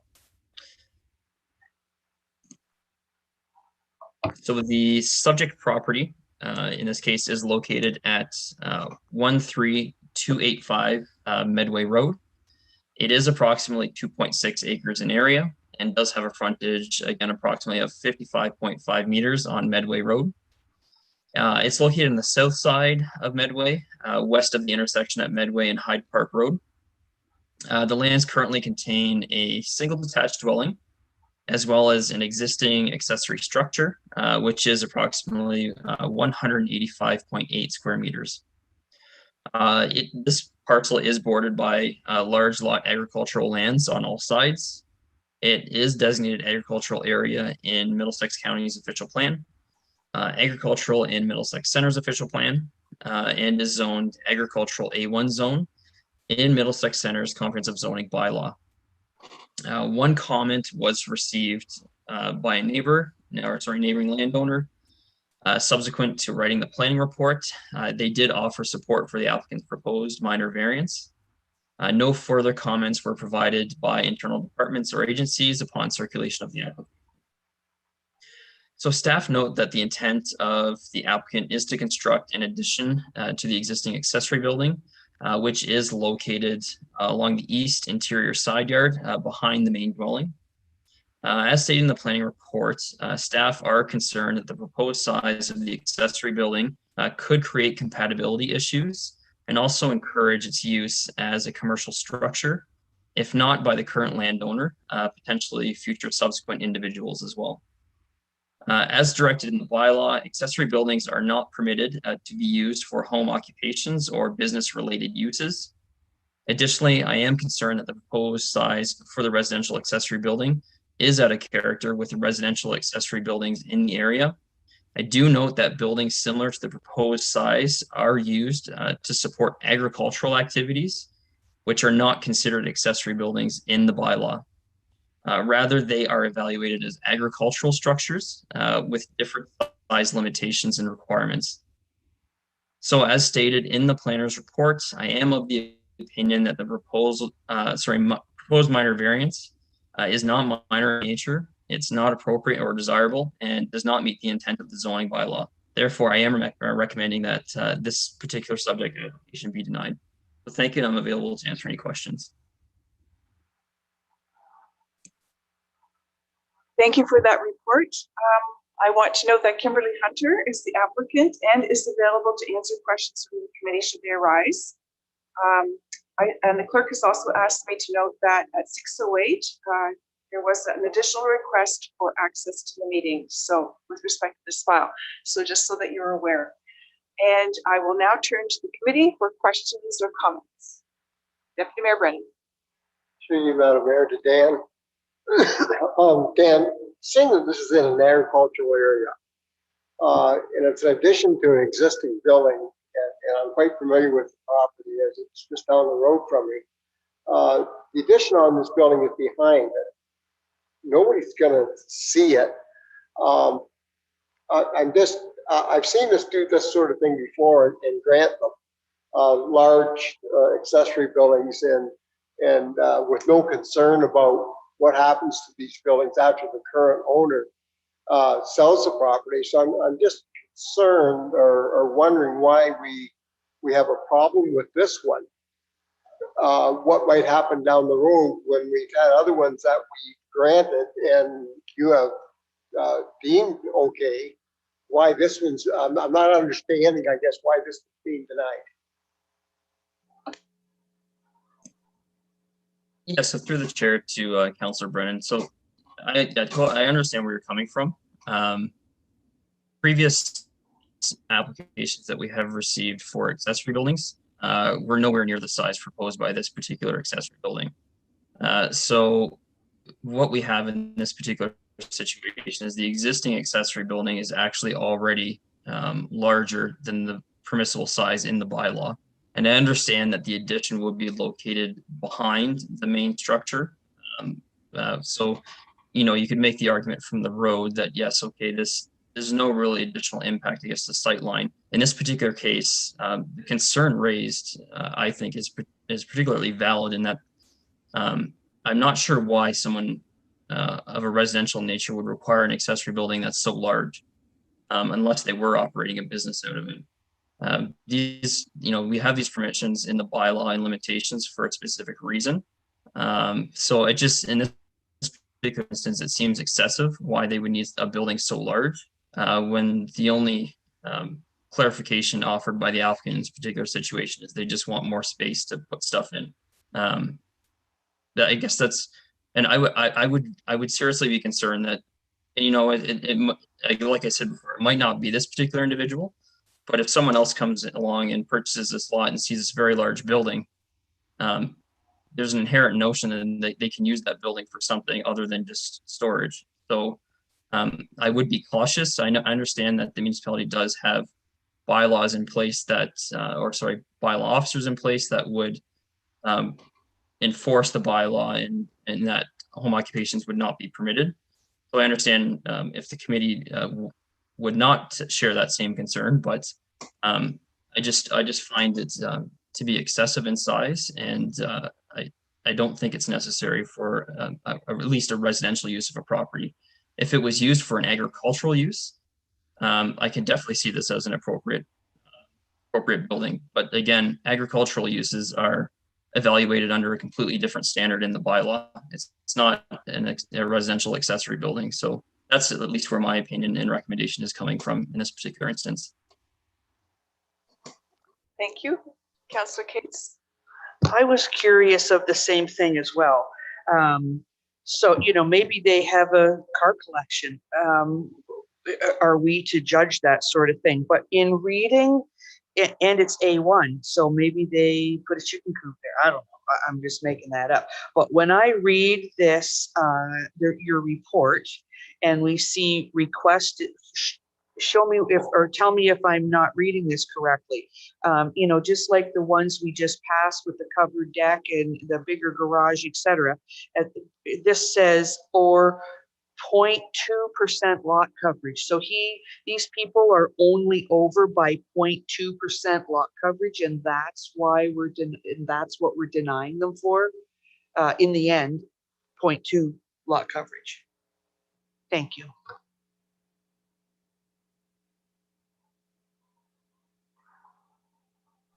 You're not asking a question, then. You're just commenting.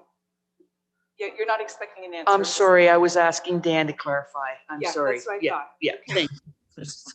Through the chair, sorry, I wasn't sure if there was a question there.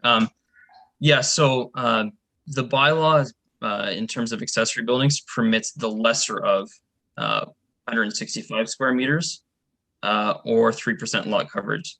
So in this particular instance, the lesser of in this case would be the 165 square meters. So they're asking for basically double the maximum permission for an accessory building in this case. Okay. Other questions, concerns, Councillor Heffernan? Through the mayor to Dan, the house itself has an attached garage, does it not? Through the chair, yes, that's correct. Pardon me? Yeah, through the chair, yeah, that is correct. Okay, so yeah, so that's why I was wondering about the size of the building that they're requesting. Anyone else? Councillor Scott. Yes, thanks, Madam Mayor. I always see these. I know where this one is too, because I've been by it before. And it's definitely there's definitely an agricultural zone, so it's not like it looks like there's much residents around it. They're farmers, I believe, on both sides of that and beside it. So I'm never really opposed to those additions too, because of the fact that people got, whether maybe he's got a tractor that he's going to put in there too. You know what I mean? Because it's a fairly big yard yet. So anyway, I've always kind of been in favor of doing them. I know the business part of it is something that we've got to be concerned of, but that's what we got the bylaw officer for, right? If we're gonna, I don't want to create situations like that, but let's face it, you can start a business anywhere. You know what I mean? They're doing it at home businesses now, and they can do that. So if somebody complains about it, I guess we're going after them to crack down, and that's what we made the law for, is to crack down on if we have to. So anyway, I'm not really thinking it's that I'm opposed to it myself personally. So. Okay, anyone else? Councillor Shipley? Through the mayor, I guess the point I'm going to make here is in Dan's defense. We start down this road, this size of the building, where do we stop? I guess, like, is it going to same thing down the next guy down the road? Well, you've allowed this, now I won't allow one. So that's my only concern with something this big, I guess. Where do we draw the line on it, and how far do we go with it? That's just a comment. Thank you. Councillor Cates. Okay, through you, Madam Mayor, I think to Dan. So I agree with both things. So I just want you to clarify for me, Dan, please. The garage that's already there, is it already the maximum size? And now they want to build another one attached the same size, so then they would be double over what they're allowed to be. Is that correct? Through the chair, yes. So the existing accessory building that's located on the lands is approximately 185 square meters. So they would be already 20 square meters over the maximum permissible size in today's bylaw. It's likely that, I'm just looking up the records here, that was approved in 1991, so it would be in advance of today's bylaw standards. And I would note that, as for our records as well, there's an existing attached garage, which is approximately we have it listed as 891 square feet. Add on, Councillor? Do we know what's currently in the garage, what they're using it for? Do we have that information at all, Dan? Through the chair, the only thing that was told to me is it's used for storage of their equipment. So think like their recreation vehicles or whatever it might be for the house. The applicant is available for questions. If you'd like to inquire of the applicant, we can come on. Okay. I think so, yeah. I think Councillor Cates would like to hear from the applicant what they're going to do. Well, I think so, given everybody's, maybe if we're drawing hairs on this one, should we let them speak up? That's their privilege. And we can welcome Kim, who should be joining us now. Okay.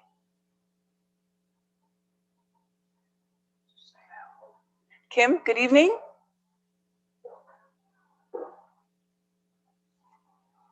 I think there she comes now. Can you hear us now, Kim?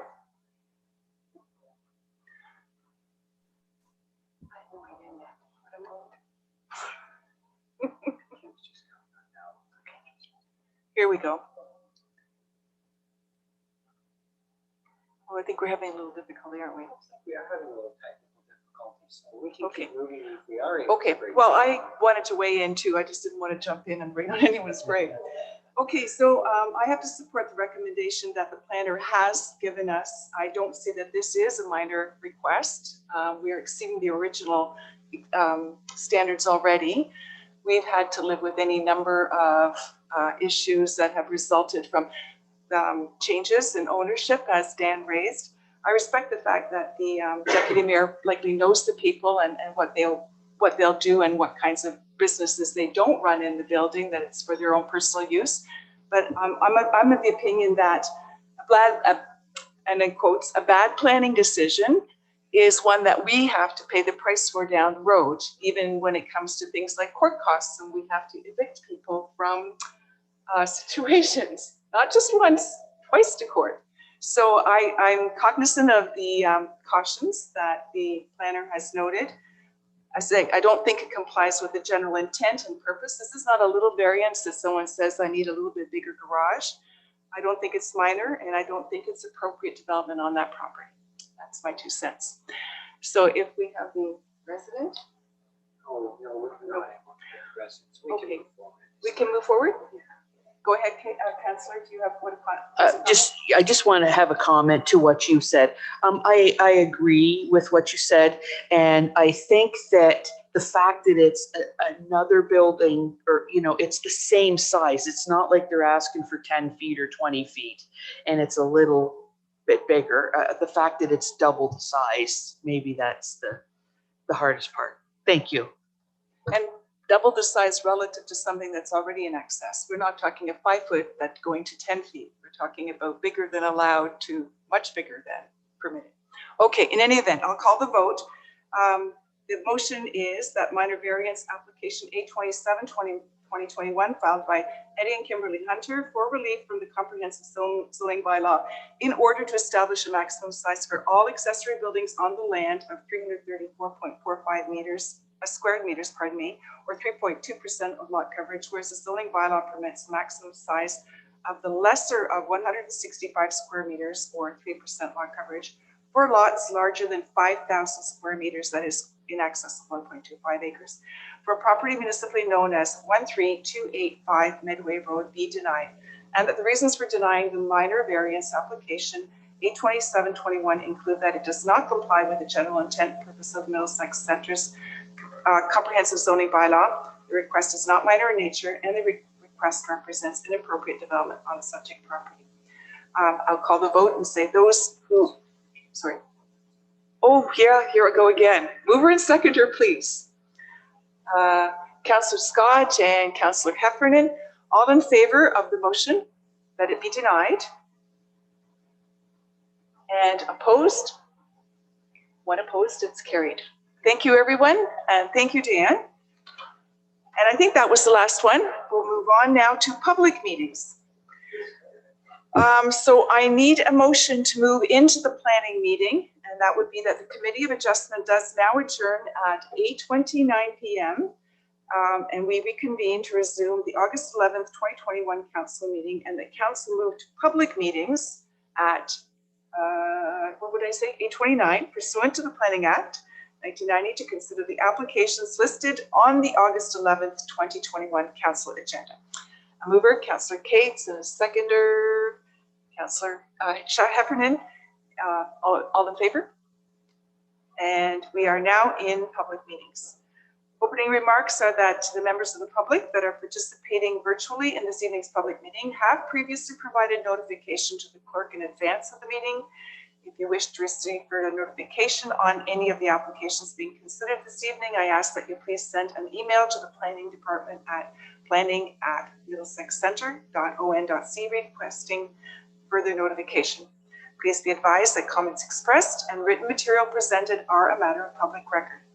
If you have any questions on any of the applications being heard this evening, we ask that you direct those to the appropriate planner on file. Those who have requested to speak will be given a maximum of 10 minutes to address council and provide comments on the applications. Again, in keeping with our procedural bylaw and our zone policy, I would remind all of those at the meeting, participating in the meeting, to use respectful language and to uphold the values of cooperation, trust, and openness. And now the order of proceedings is basically the same as we had. The chair will, I will ask the planner to present the purpose of the application. The clerk will follow up with any additional comments received from agencies and the public that are not included in the planning report. The applicant or the agent will be able to speak to the application. I'll ask the public for comments and questions. Please make sure that you state your name and address so that comments can be reflected in the minutes.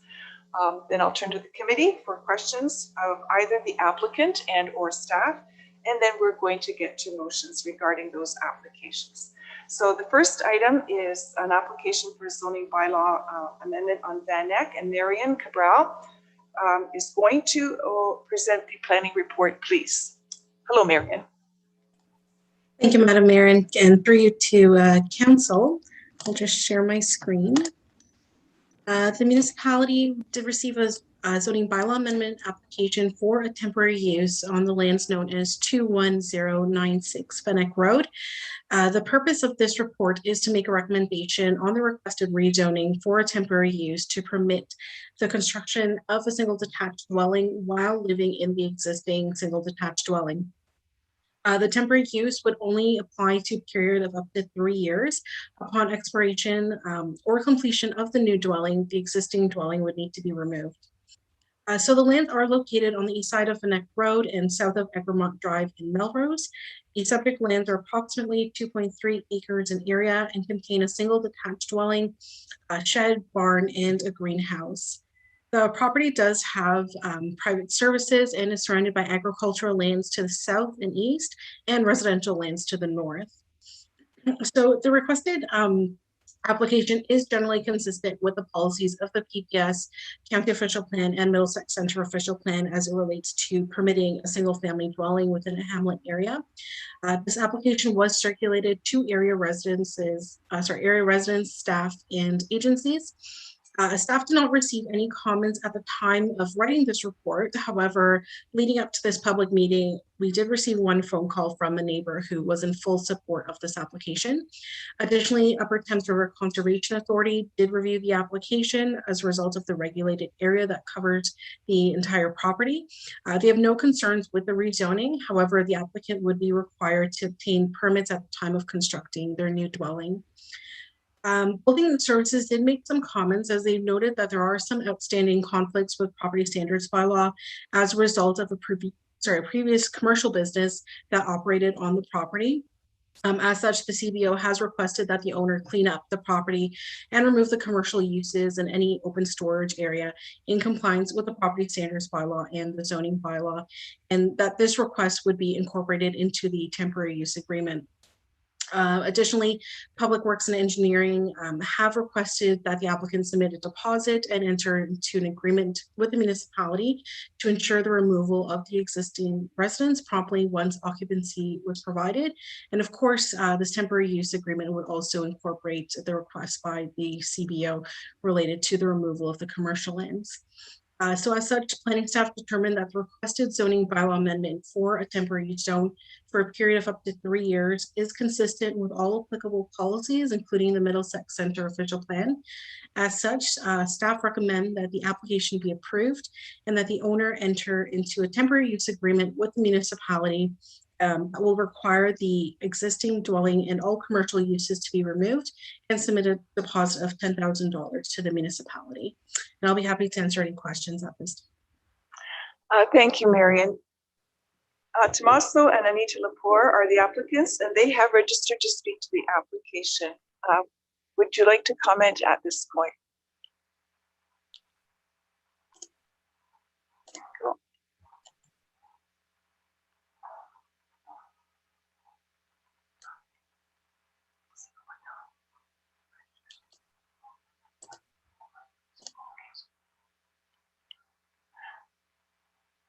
Good evening. We're still waiting for a connection.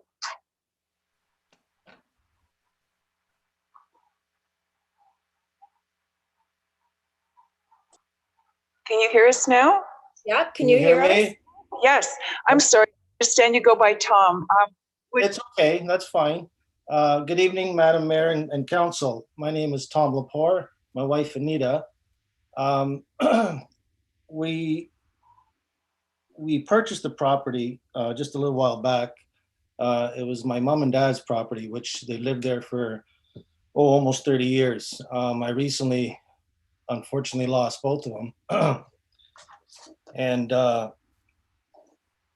just want to say that I'm trying to carry on what my father loved doing. He had a little hobby farm there, and I just want to do what he's doing. I want to retire there. That's what I want to do. Same thing he did.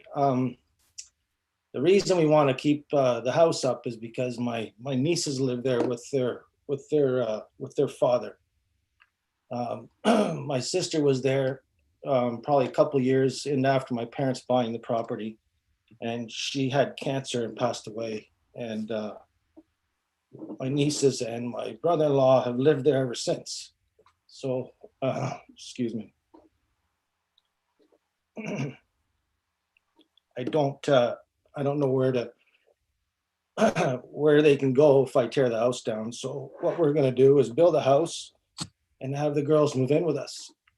And that's what we're proposing. Well, thank you for your insight. I appreciate that, and know that we're sympathetic. If there's anything else that comes up, we'll come back to you too if you want to comment. So at present, there are no additional comments that have been received by the clerk. So I'll turn to the committee and ask, are there questions on this application? I don't see any. So we do have a motion before us that the zoning bylaw amendment application ZBA 12/2021 filed by Tom and Anita Lepore to permit 2 single detached dwellings on one property for up to 3 years to allow a new residence to be constructed on the land known as 21096 Van Eck Road be approved, and that the owner be required to enter into a temporary use agreement with the municipality and submit a deposit of $10,000 to ensure the removal of the existing residence and removal of a commercial business, including any open storage which does not comply with the municipality's property standards bylaw and zoning bylaw. Do I have a mover and a second? Councillor Cates, Deputy Mayor Brennan, all in favor? And no one's opposed. That motion is carried. Good luck with the work ahead, Mr. Lepore. And we'll go now to consent application for 12962 Elderton Road. And Dan is the planner on this file. So when you're ready, Dan, you can give the planning report.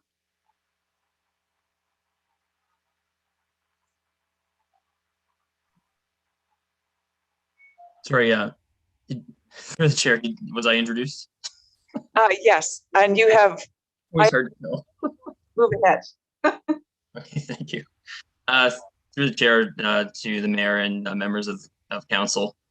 So the purpose in effect of the application, which is consent file B17/2021, is to sever a parcel of land for a lot addition purpose, having an area of approximately 0.73 acres to be merged with an abutting lot, which is municipally known as 12936 Elderton Road. The lot addition would add to an existing lot with an area of approximately 0.31 acres, making the combined lot area of approximately 1.03 acres. The lands receiving the lot addition contain a single detached dwelling, an accessory building, and is serviced by a private septic as well as a well service.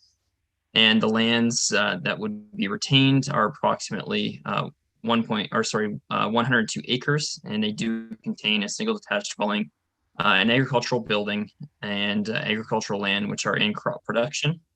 So I would note that the planning report that is part of the agenda package and before council tonight does have a recommendation in it. However, during subsequent conversations with the applicant, so far as later this afternoon, one of the key components in that planning report, as well as recommendation, was the discussion of a lack of information when it came to technical studies for the justification of the lot addition.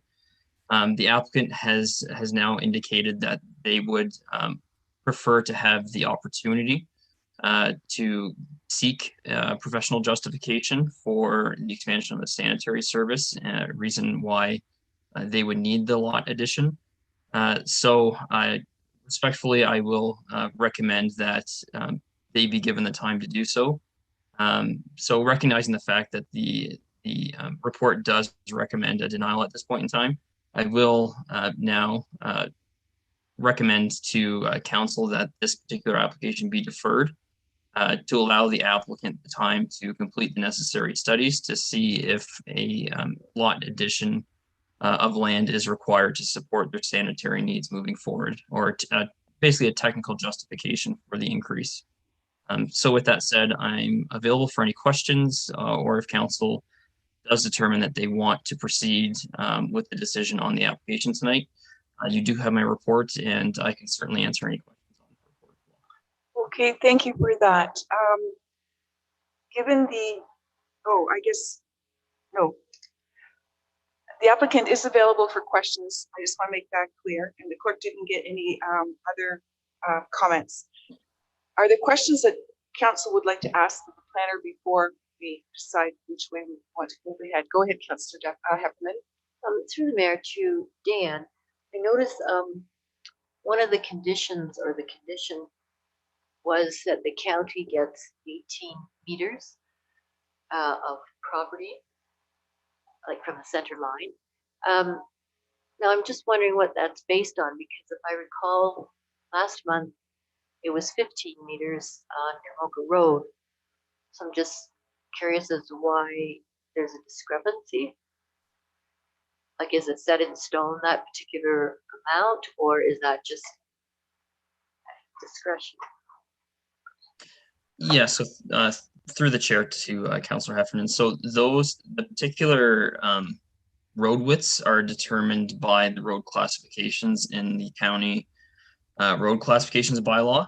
So in the case of the Kamoka Road, that's it's listed as, I believe, a secondary road, where in this case, Denfield and Elderton Road are listed as highways or arterial roads. So given the fact that they have a higher road classification, they, as identified in the bylaw, would require a larger road allowance.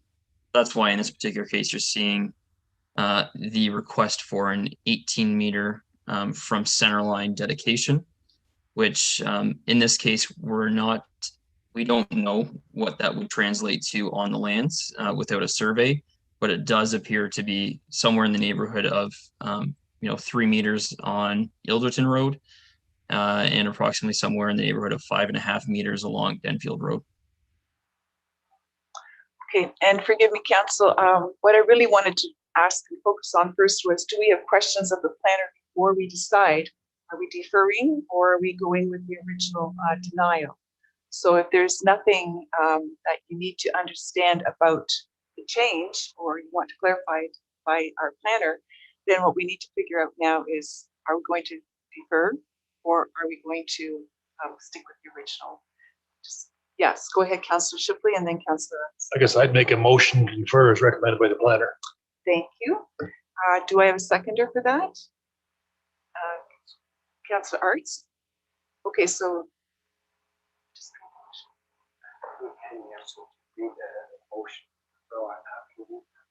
Oh, okay. I was just going to change the word and say additional time. Okay, so you've got it properly done, I'm sure. Go ahead and read it. He's the expert. We had a little back and forth over who should read out the amended motion reflecting the deferral, so I'll go ahead and do that now. That consent application B17-2021 filed by Kyle Davis on behalf of Rhys Evans in order to sever and convey as a lot addition at 2,954.2 square meter, 0.73 acre parcel of land from 12962 Elderton Road to an existing property municipally known as 12936 Elderton Road be deferred to a future meeting to allow for the submission of technical justification reports by the applicant and a further report by the planner back to this committee. Thank you. Okay, and do I have a mover and a seconder for that motion, please? Councillor Cates and Councillor Heffernan. I'll call the vote. All in favor of the amended version? And that is unanimous. Okay, thank you very much, everyone. So we'll see you back at some point in the future then on that one, Dan. Thank you. We can now move to number 10.3, which is an application for additional plan amendment OPA 50. And Marion is the planner on that one. So we'll look to you for an overview of that report, please. Great, thank you, Madam Mayor, and through you to Council. The report before you tonight is to provide a recommendation on the requested official plan and zoning bylaw amendment applications for the lands on Dawson Drive. The purpose and effect of the official plan amendment is to convert the land from highway commercial to a medium density residential designation and to rezone the lands from highway commercial zone to a new site specific urban residential third density zone. The effect of these amendments would permit the development of a medium density residential units. So that could be either townhouses, stacked townhouses, or low-rise apartments on the subject lands. The lands are approximately 1.09 hectares in area and located at the southeast corner of Glendon Drive and Jeffreys Drive in Kilworth, and are currently part of the land that contains the home hardware store. The subject lands are currently vacant and are not subject to the site plan agreement that is registered on the lands just to the west. So these applications were before council at a public meeting in June of 2020. Since this time, no changes were made to the requested official plan or rezoning applications. The applicant had provided a conceptual plan that showed 54 units in the form of townhouses, as well as stacked townhouses on the property. This is conceptual and subject to change. However, the requested zoning does reflect this style of development. Access to the site would be provided off a single driveway off of Dawson Drive, and no entrances would be permitted from Glendon Drive. So as presented, that proposed conceptual plan would have a density of approximately 49.6 units per hectare. So in terms of planning policy, there is general support to have a mix of land uses and higher density development within the PBS and the county official plan where it is appropriate. However, there is also direction to support economic development and to provide employment lands, especially in strategic areas such as near major arterial corridors and in gateway areas. And this is also reiterated within Middlesex Center's official plan, where settlement commercial designations are not intended to accommodate sensitive land uses like residential uses or institutional uses in order to maintain a sufficient supply of commercial and employment uses within the area. With regard to amending the official plan and removing commercial lands, the PPS and Middlesex Center official plan provides a set of criteria that the application must be evaluated against at a minimum. And this criteria does include conforming to the vision of the secondary plan, and as well as identifying and mitigating impacts of development on other surrounding land uses, including traffic, infrastructure, the municipal character, and the natural environment. So notification of this meeting was circulated to area residents, especially those who commented in the past. Staff did not receive any comments leading up to this public meeting. However, I did note comments that we did receive at the time of the initial public meeting in 2020. However, since the notice went out and leading up until tonight, we did receive a number of comments from area residents, and their concerns are primarily related to density, the traffic, visitor parking spaces, compatibility of the built form with the surrounding area, as well as the preference for a commercial development on that property instead of residential. Staff still present their concerns as noted in the report, specifically with the planning concerns. These are primarily related to the removal and conversion of employment lands, especially in this priority area of Kilworth, and that the conversion would further would deplete the availability of shovel-ready commercial lands, especially along Glendon Drive. Since no new information was provided by either the municipality's consultants in relation to the official plan review or from the applicant to inform this recommendation, staff are of the opinion that the recommendation is still premature until we can consider the outcome of the official plan review, specifically the land needs analysis for residential and employment lands. Subsequently, we would need to evaluate the merits and the form of the medium density residential development on the subject lands, should it be appropriate for the land. As such, staff recommend deferral of the applications until we are aware of the outcomes of the official plan review, and specifically the comprehensive review, so that we can evaluate the needs for Kilworth and Komoka and for the rest of the municipality. And I'll be happy to answer any questions. Thank you for that presentation, Marion. Mr. Richard Zelenka is representing the applicants. He has registered to speak to the application, and he will be joined by Caitlin Crowley.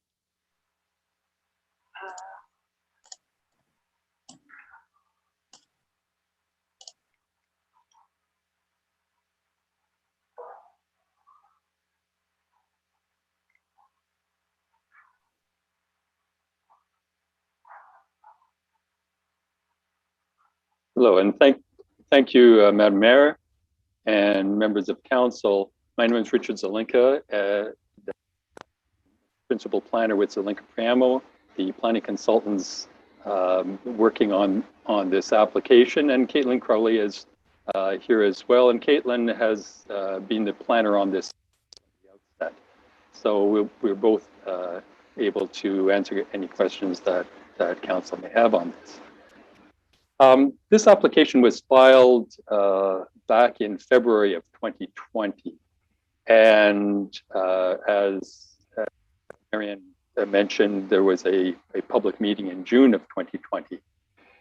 And during the course of the intervening time, planning staff has updated us from time to time on the status of the Middlesex Centre Comprehensive OP Review. And last year, when we were expecting the land needs report was going to be provided to Middlesex Centre by Christmas of 2020, we all agreed it would be simplest just to wait for that report and use the information from that report to support the change that was being requested in this application. We are about a year and a half since the filing of the application, and the report has still not appeared. It's important to note the PPS, the provincial policy statement, the Middlesex County official plan, and the Middlesex Centre official plan do not require a comprehensive review in order to redesignate lands, settlement commercial lands such as these, from the commercial designation to a residential designation, a non-employment designation. I'd also clarify that the lands that we're talking about are settlement commercial. They're not the settlement employment lands. There's a distinction made in the Middlesex Centre official plan, particularly the secondary plan for Komoko-Kilworth, between settlement employment and settlement commercial. So we are talking the commercial. They fall within the broad category of employment, but the objectives for these lands is not as much to provide the employment opportunities as it is to provide services to the community. And so moving from that to the justification for this change, because it's reasonable then to say, okay, well, what is the justification for this change that addresses what the PPS asks for?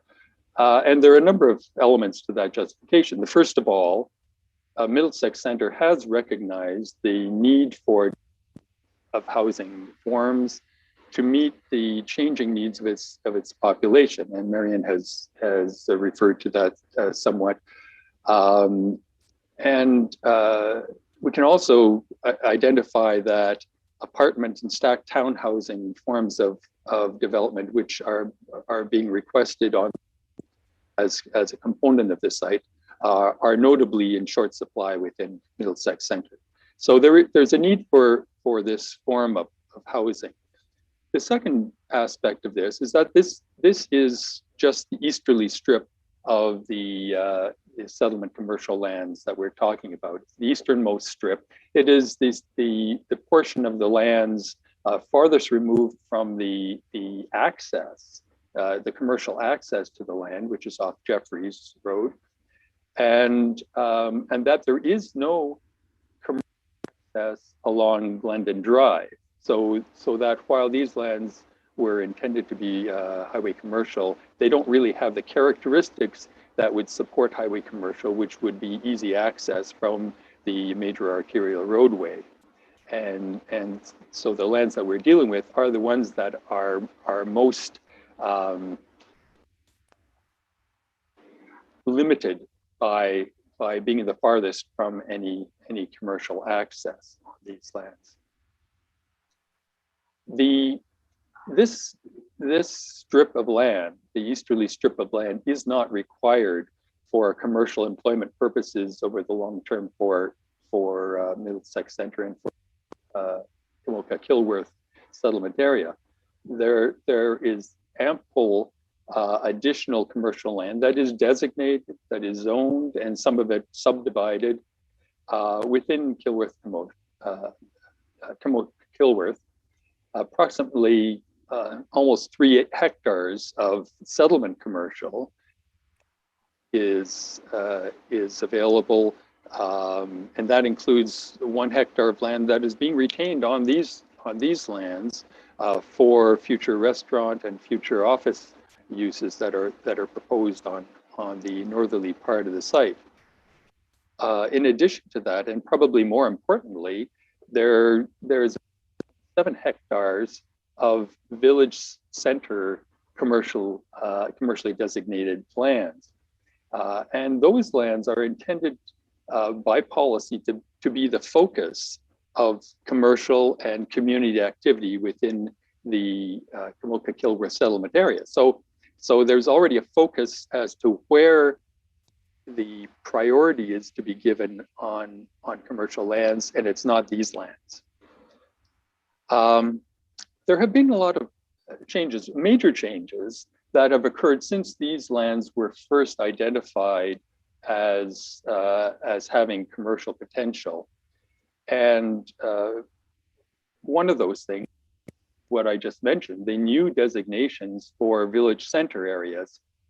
Those designations that have the intention to be the focus for the Kilworth community are new since these lands were first identified. The demand for commercial space and commercial lands has changed dramatically. There's been a structural change in the industry that while it's been accentuated by the COVID situation, long predated that. We were seeing these changes many years before COVID ever came. And what is happening is that municipalities across the province are seeking opportunities to have a mix of commercial and residential uses on those lands that had been previously designated for commercial use. And that is to meet the municipality's objectives and to efficiently make use of surplus commercial lands. In this changed commercial climate, our client, before the application was made, obviously found that there was no interest to generate interest in the commercial lands by any users. And that, of course, situation has remained to this day, that there is no interest in that easternmost part of the site. The other important aspect of the rationale, this change in designation and change in zoning will not adversely affect the overall viability of the commercial area. This settlement commercial area in Kilworth is found on 3 of the 4 corners of the Glendon Drive and Jeffreys. I guess Van Eck and Coldstream are all in there too, so it's multiple corners, I guess.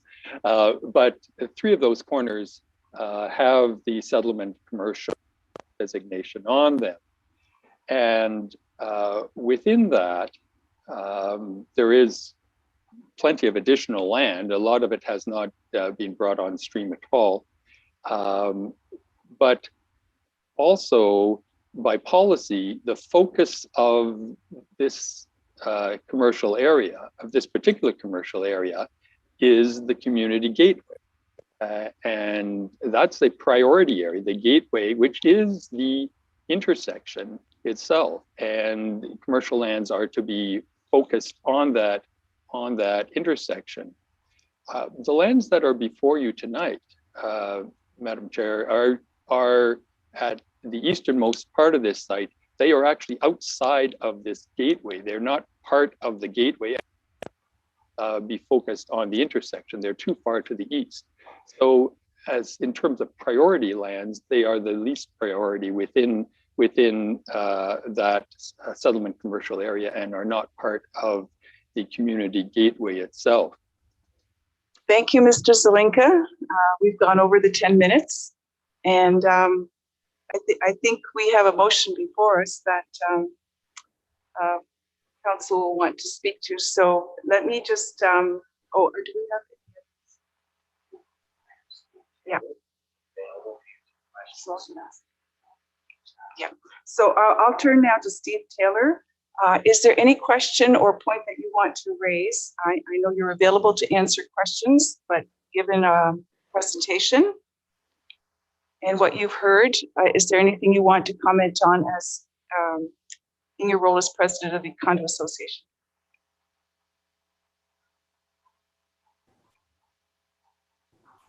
Can you hear me? Thank you. Go ahead, Steve. Okay, first of all, what is a comprehensive review? Oh, the comprehensive review is the process that the municipality has undertaken over the last a year and a half. And it is a statutory requirement to review the official plan of the municipality on a periodic basis. That is the process that we're going through right now. And we're very close to winding up now. We recognize, of course, that COVID had an impact on the timing, to Mr. Zelinka's point.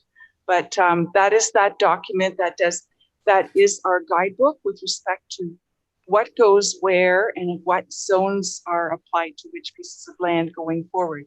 So where houses will go, where business will go, where agricultural lands are, how they're protected, all of those sort of colors on the map are painted for our municipality.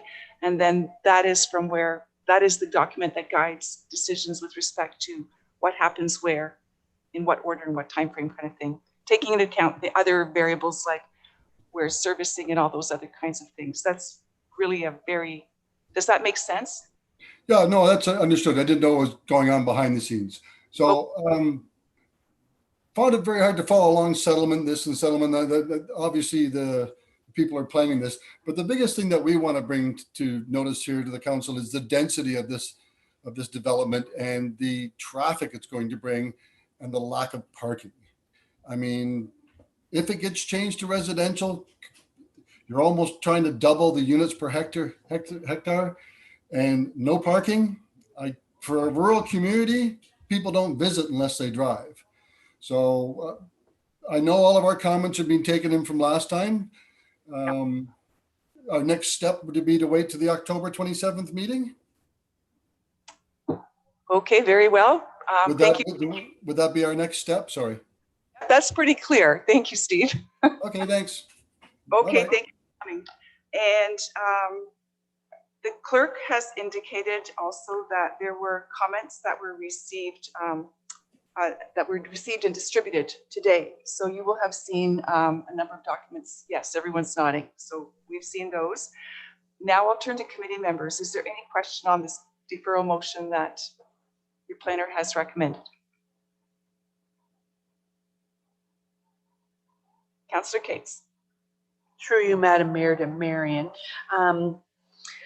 So we're deferring it on your recommendation to defer it, not because their planners want to defer it. And basically, we want to wait to see if once our comprehensive study comes out, what we think of changing this land. So just clarifying, because on the other side of that, you know, there's been a lot of, so today we're talking about the rezoning, but there's been also lots of comments about the drawing that they did provide. And I'm thinking back to another property that we recently did that, you know, and in there, well, they didn't really have as nice, have a drawing, and this one I think is a very good example of what they could do. I just want to know, I guess where I'm confused, not confused, but want to clarify is that the things like only using 1.5 to calculate parking spaces, et cetera, will all of that stuff come another day to discuss? Marion? Thank you, through you, Madam Mayor, to Councillor Cates and the rest of council. So I'll start off with answering your first question. So the deferral is staff's recommendation. Caitlin and Richard and I have been kind of planning to have this application at council in the summer. That was our goal, assuming that the comprehensive review and the official plan would be a little further along. Unfortunately, it didn't work out that way. So that's why I had recommended deferral. And then with regard to the parking spaces and the zoning and all those standards in a zoning bylaw, if I do come back to council with a recommendation, we would not only just address the official plan designation, but also the zoning bylaw amendment at the same time. And that's based on the development proposal that was presented by the applicant. Further clarification? Thank you. Because, you know, in that other one that we recently did, you added in there that we had the opportunity one more time to have a public review of it. I guess that's what I'm partly thinking. Thank you, Marion. Okay. Is there anyone else who'd like to ask anything?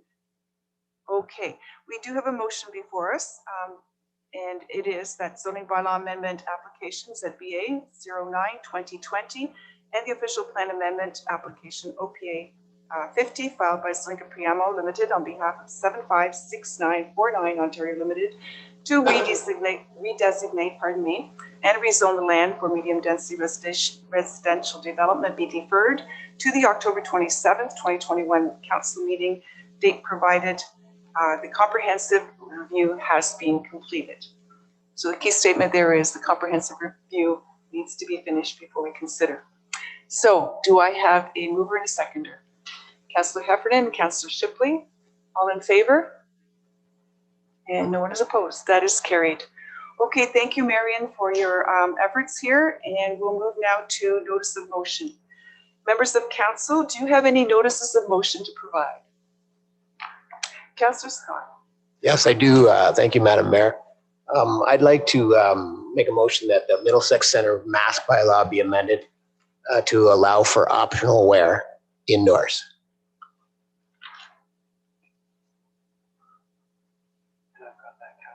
Okay, thank you. And that will then come to council next meeting. And so that'll be September 8th meeting. Okay. And then it'll be, the notice has been given, the motion will come forward then. Okay, thank you. You're welcome. And now we'll move to correspondence. There are 3 items. Should I stop for any questions before I read the motion? Seeing no hands, then the motion before us is the correspondence items 12.1 through 12.3 listed on the August 11th, 2021 agenda be received as information. Do I have a mover and a seconder, please? Councillor Cates and Councillor Heffernan, all in favor? Yeah, that's okay.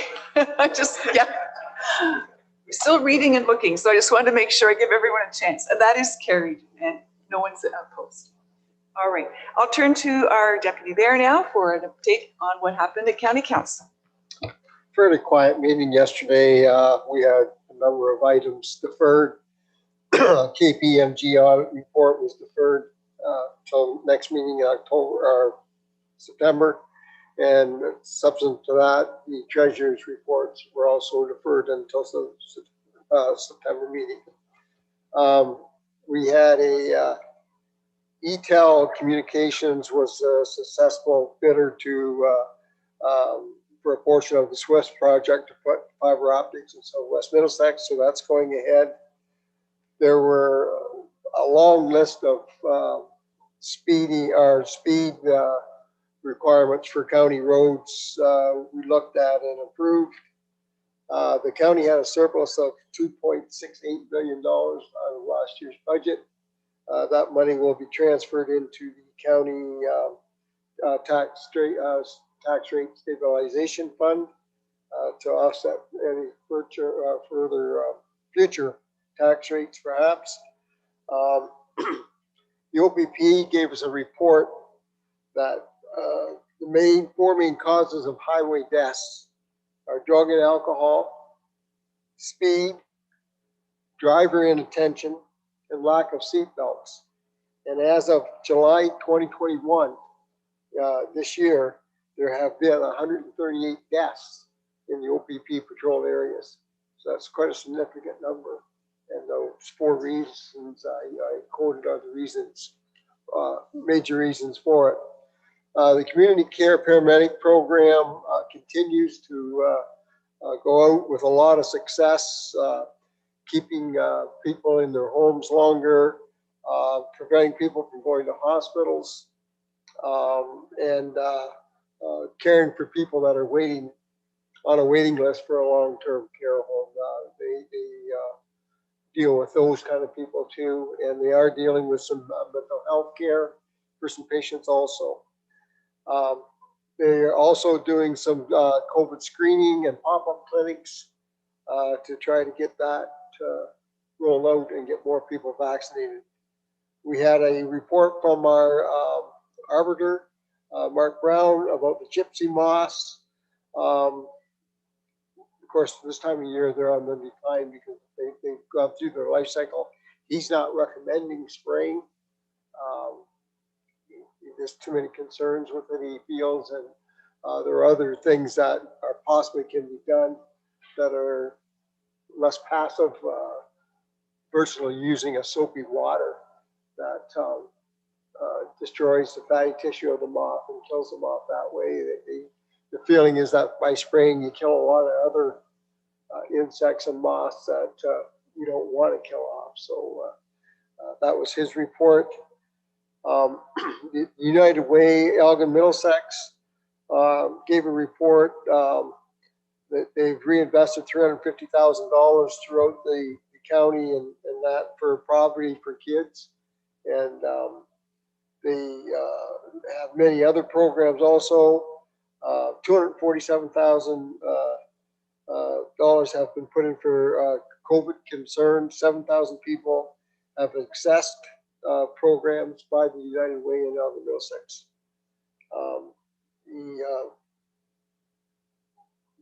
Our VAC system in Strathmere Lodge, that contract was awarded for $43,000 to replace that at Strathmere Lodge.